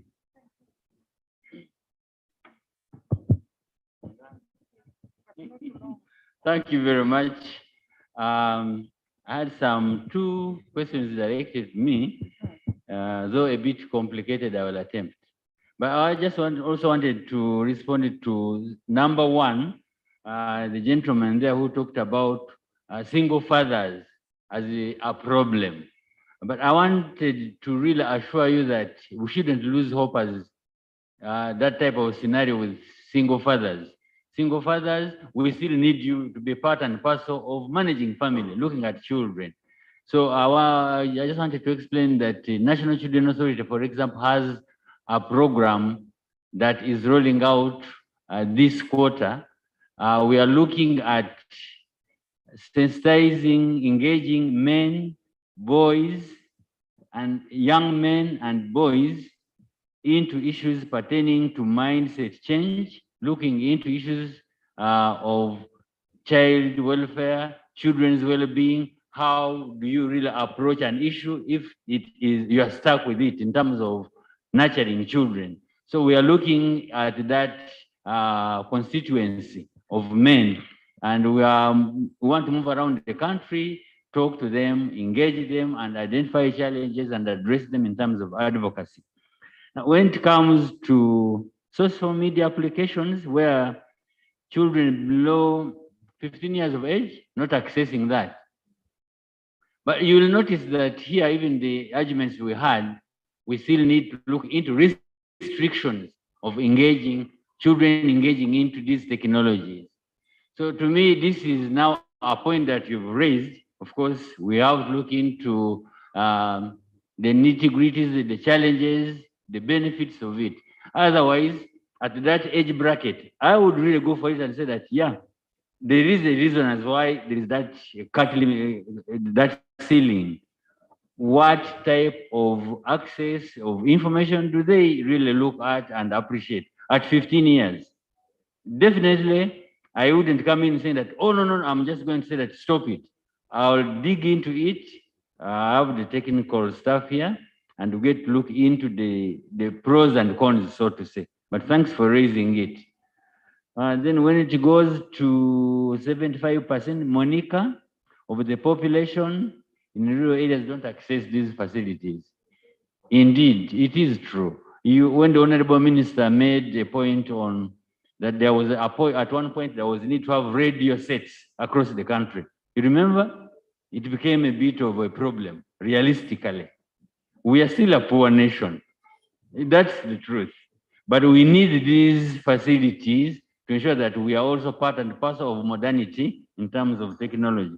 But I wanted to say that also to mention that as National Children Authority, we have put up a program, a mechanism whereby we want to start off with local governments in creating up links and sectors, government sector ministries, whereby we have to ensure that there are links linking them on the website, issues pertaining to children, so that at one point you have to have that website monitored and you access information regarding child well-being. And we believe this will work out in ensuring that sectors, actors appreciate issues pertaining to children. And automatically when you talk of a child, a family setup comes up.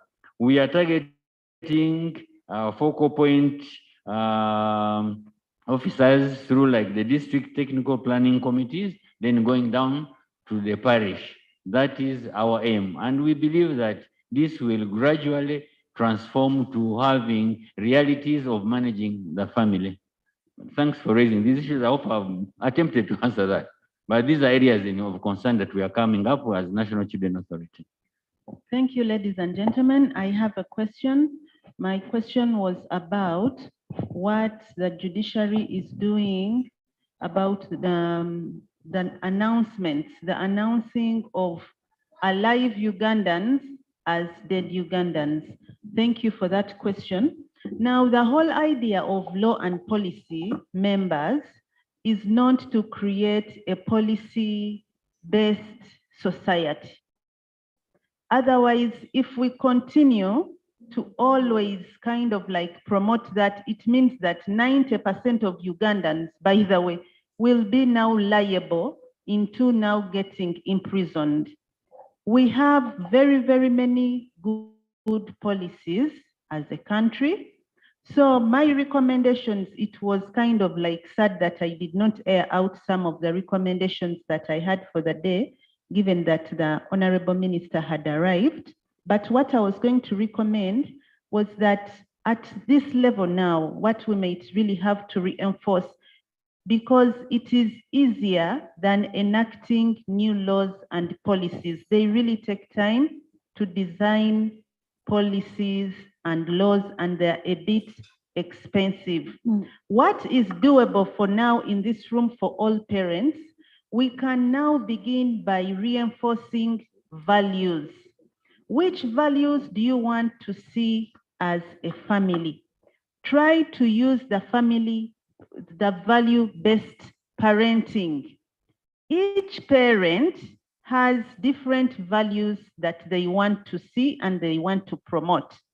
Given that a household is a bit small and manageable, not as hard as designing a policy, I am sure that if we go back home and identify the values that we want to see as parents and begin there, we shall make tremendous movements.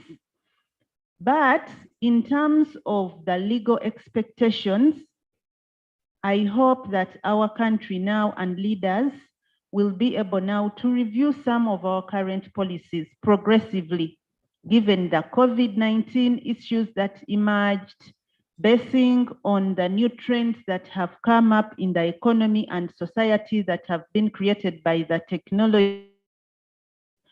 I hope now some of our policies can be revisited and kind of like readdressed to align them to the current needs and demands.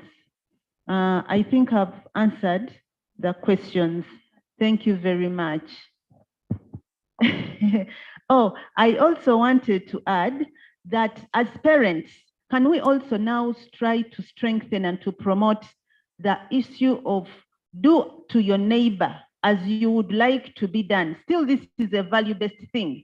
If some of these bloggers, because internet has created new jobs, influencers, bloggers, they are the ones who usually announce some of the Ugandans who are still alive, dead.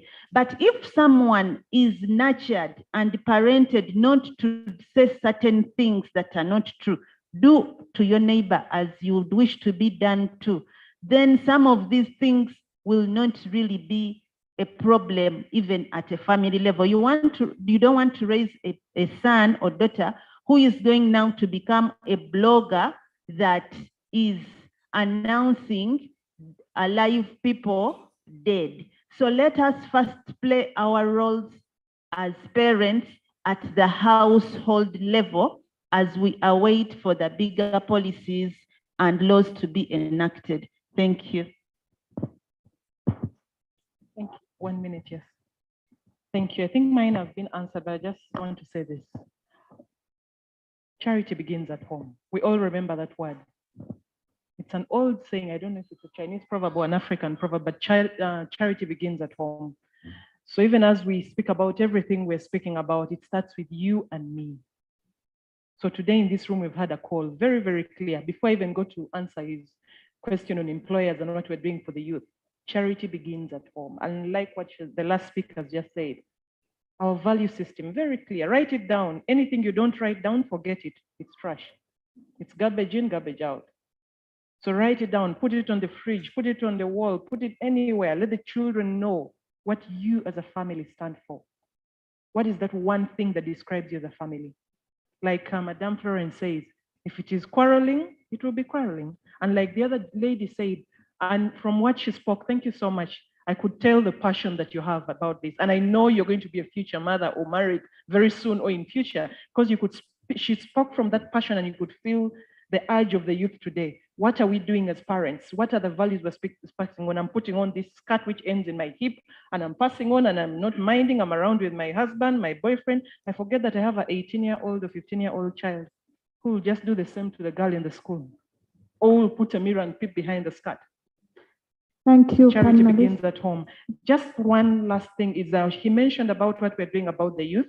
Mr. John talked about that, but one of the things as the Federation of Uganda Employers, we're working with the line ministry, the RINE ministry here is, you've heard of the National Productivity, not reproductive, I beg your pardon, the National Productivity Center. That was launched sometime in 2019 by the ministry, and the Federation is working with that, and we're on the committee, just to ensure that the youth that we have in this country, as we chunk them out of the universities, have the right skills, but also get the, before placement skills to get. Then the other thing is that, again, with the ministry, we're recognizing the semi-skilled. We have a lot of youth in this country who have never gone to school. Look at the people in Katwe. I understand they are making now aeroplanes even and Mercedes cars or what.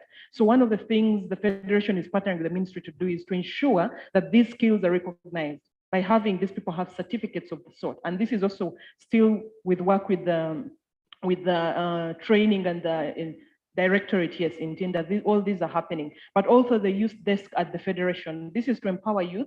We have internship programs where we encourage employers to put youth for placements, whether it's 3 months, whether it's 6 months, whether it's a 1-year placement. At least let the youth people in the market get an opportunity. But even the incubation centers you've seen, Uganda Investment Authority has one, and the Federation, we are part of that, but also innovation think tanks. Let's encourage our youth to have innovative ways of thinking so that they can be creative, create jobs. These things of training us where we come out of Makerere or Kunkumba or whichever university and we have to all have white collar jobs is a myth. It's a real myth. Mentorship and coaching is one of them, but also collaborative partnerships. I hope I've answered your question, Michael. Thank you very much. As we are here, we had people online, they had questions. We had 3 questions. I've given one to our PS. The second one, Population Council. And the third one is about what is the plan to access family-friendly workplaces, as in nurseries or breastfeeding corners in the neighborhood of workplace. Ministry of Gender is coming up with a regulation of establishing breastfeeding corners, and I think it is in its last stages. It will be a regulation and it will be rolled out to all workplaces to ensure that we have the breastfeeding corners within the working area. Let me call the Population Council to respond to what is there. And thank you so much, moderator. This question is from Mr. Richard Kaketo. Could the facilitator from the Population Council share about the self-care apps supported by UNFPA and availing contraception to children? I want to be sincere with you. I know now United Nations Population Fund has supported government to develop some apps like Get-In, which is an online application that connects or links young pregnant mothers with health workers to get information, but also to get services, but also SafePal, which is mainly looking at how to report issues of sexual violence. But I don't know that UNFPA has supported applications that are availing contraception to young people or to children. What we are going to do, we are going to find out and see whether it is true. And if it is true, definitely something shall be done. That's what I can comment of now because I have limited information. Thank you. thank you very much. There is another question to ILO. Has ILO done any study on job satisfaction in the sense that are people doing jobs they love or jobs for which they earn? So you respond to it before the PS comes to respond to some of the questions. There is from Alex Wesije, that question has already been asked. It will be responded by the PS. You've asked if the ILO has done research. There's quite a lot of publication that has been done, and with the ministry, I think we can be able to share some. Most of them were shared during the COVID breakdown, COVID lockdown, both during the pre-COVID and post-COVID and during COVID time. In terms of statistics, what is currently on ground is the 5 aspects that have been identified and technology being ahead of everything else in the future of work. It's a report on future of work, and it's a very interesting one that I would really encourage anyone here to go and read. And if you want it, I'll try to get the link or send the PDF. I don't know how, but through Madame Ruth, at least you can have that. But there are several publications, quite several. And FUE works as a tripartite. It's under the ILO with the government of Uganda, the National Workers Union, which is NOTU or COFTU, and the Federation of Ugandan Players. So this is a tripartite, relationship. So everything we do, we cannot do without government and without the workers. So someone earlier on asked, do we also advocate for employees? Yes, by ensuring that the employers are compliant. So yes, we do. Thank you. Thank you very much. And thank you all of you for bearing this time and going through even after lunch. But we know the food is there, Orugende Injara, Terudda. So you have to go when you have eaten. Let me hand over to the Director of Ceremonies to do the last part. Thank you. Members, I thought that deserved a better round of applause. Ruth, our moderator, and our panel of discussants, we want to thank you so much for the knowledge sharing you've done. Surely we have learned a lot. You can tell from the questions that emerged that people are following and were very interested. And the online audience as well, because I've been looking at the questions, very interesting there. So I want to thank you so much. I want to thank the online audience for keeping there. We're coming to the tail end of this, and right now I want to take the honor to invite the Permanent Secretary to respond to those questions that were falling within the ministry docket, and thereafter close as delegated by the Honorable Minister. Thank you.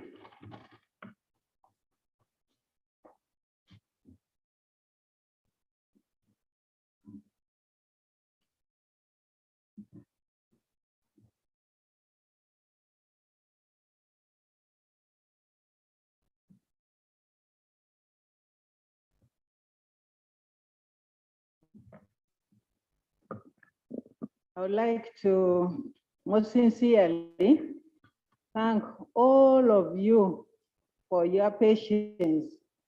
You remember in the discussion, they said we need to be patient. We need to be patient. So I would like to thank all the guests who are physically in this room and also those online, and then our panelists for being patient and listening and appreciating each other.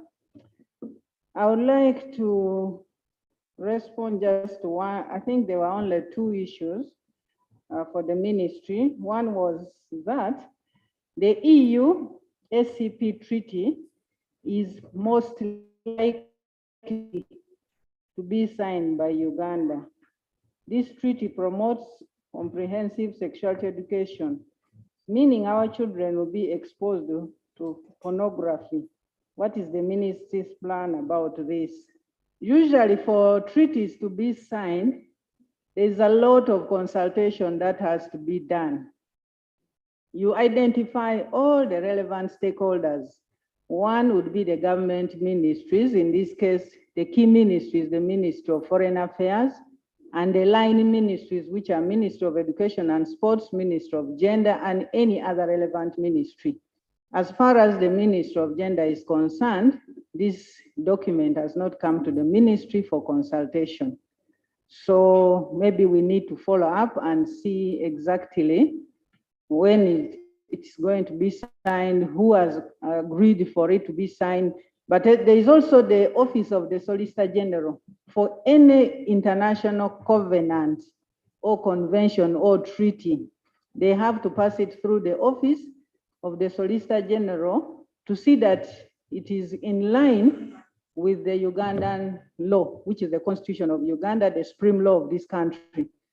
So if we don't have any evidence of communication that the Solicitor General has approved this, then we just have to be on the lookout. And I would like to encourage whoever has this information to get back to us and tell us who is holding on to this and who is agreeing to it, so that we follow it up also as a ministry, which has a responsibility on issues of children and the whole population in the country.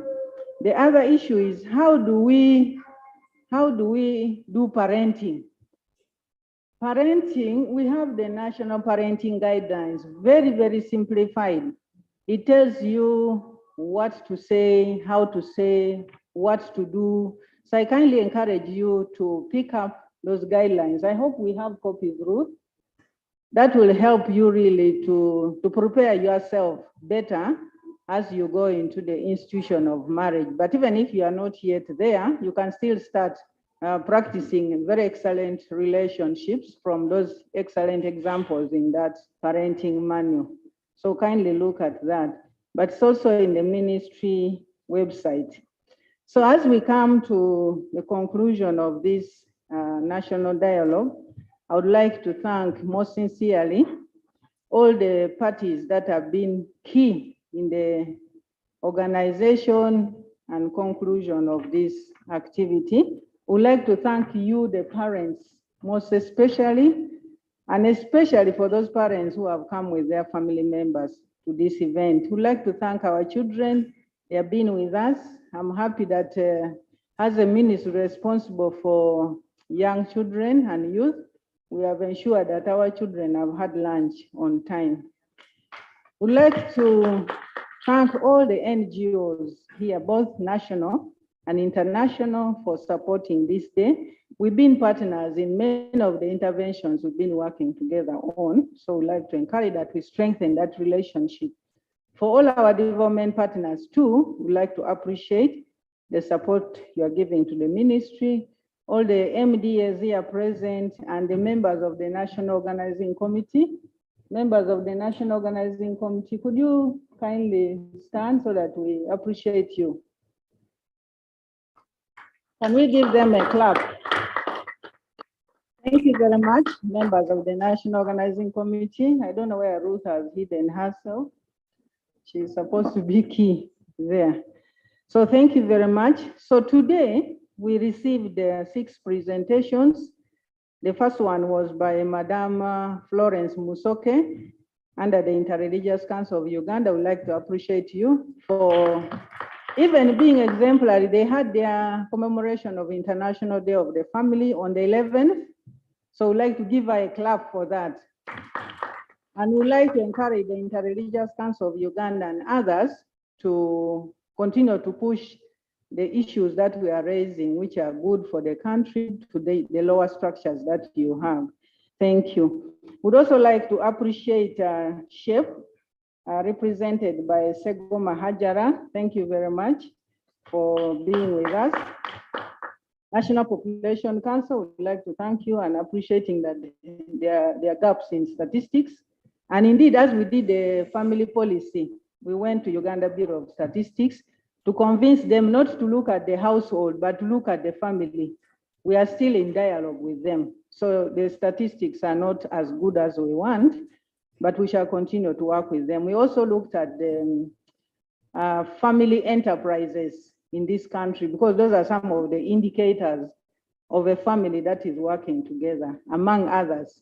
And there are very few statistics in that. I think we had like 26% of the population working in family enterprises.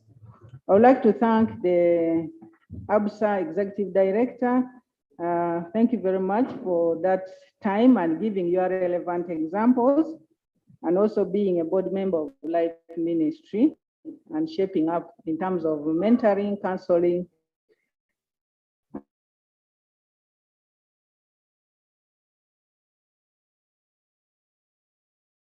the National Children's Authority Executive Director, for giving us the information in relation to children. The findings today were in relation that there are new technologies and they are there to stay. They are there to stay. We just have to see how best we can work in that scenario. 2, technologies have both positive and negative aspects.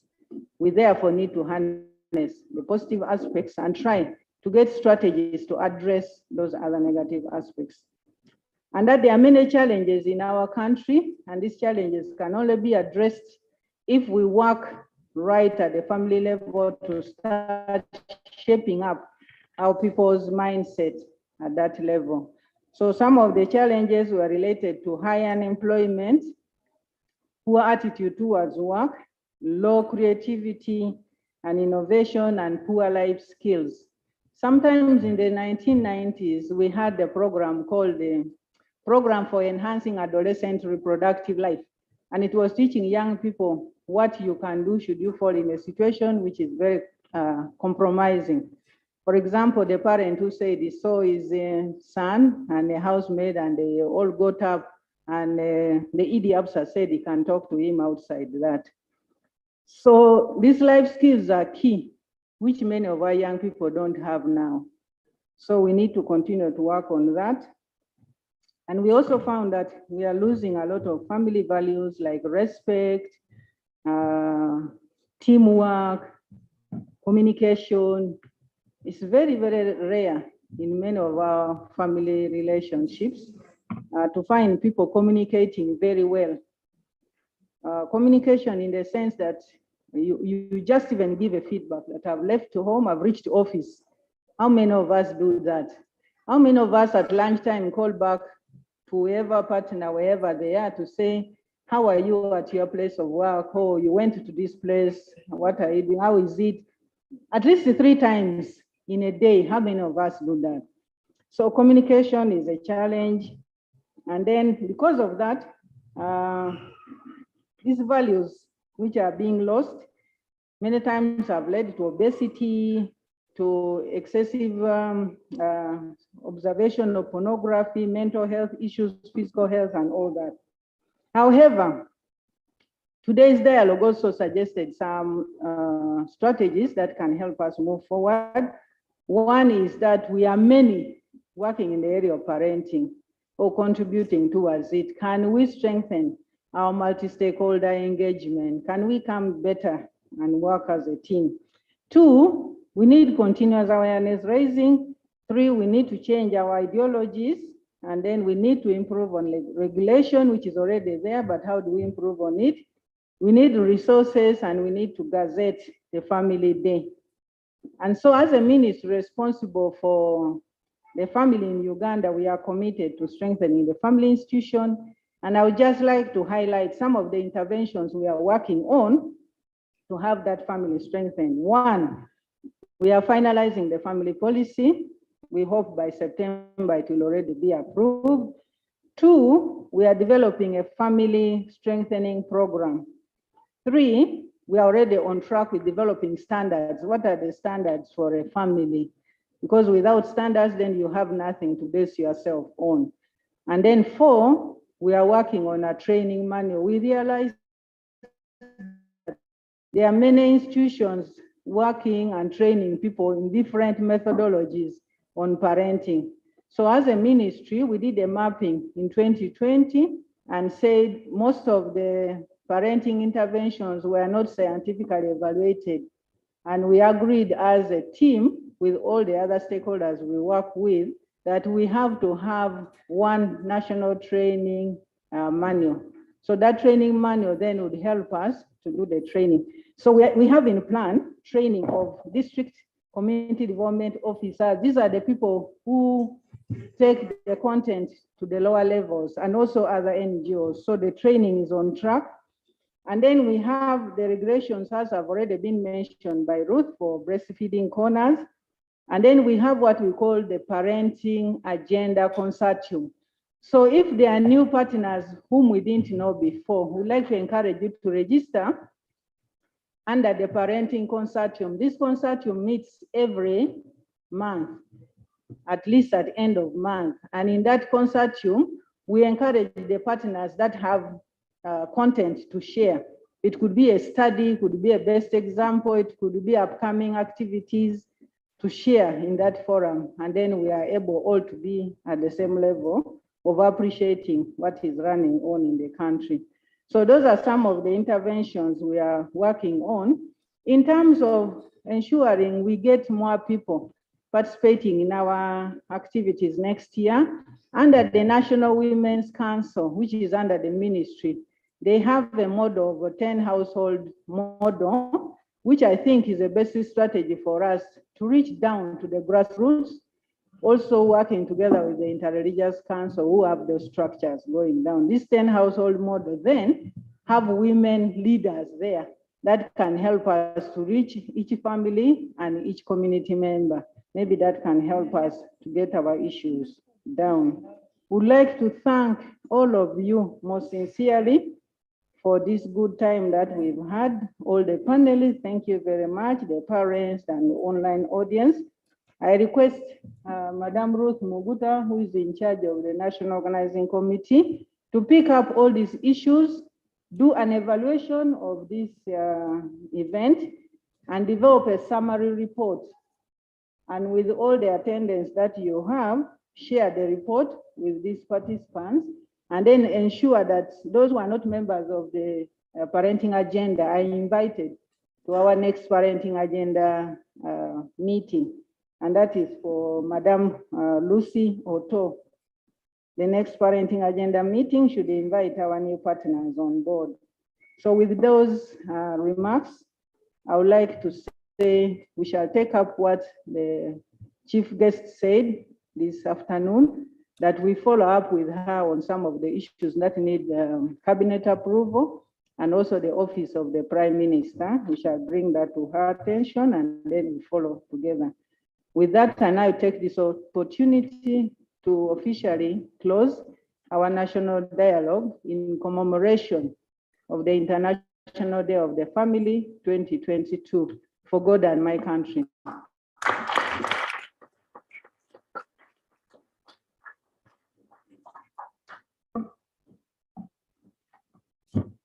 Thank you so much. Ladies and gentlemen, lunch is ready. Please feel free to partake, but let's have a word of prayer before we go for the lunch. A volunteer? Okay.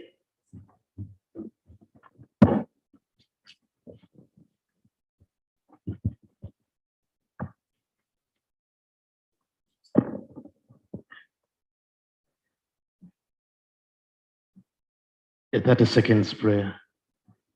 Let's humble for the prayer. God, we thank you for this wonderful gathering. We thank you for whatever has been taking place in this room. We pray that we have families which take care and trust. We pray that you let us go back home with a safe journey. We pray that you bless the food we are going to take. We pray all this, that you accept our prayers for God and my country. Great. Thank you so much, ladies and gentlemen. Thank you for turning up. Let's meet next year for the same event in larger numbers.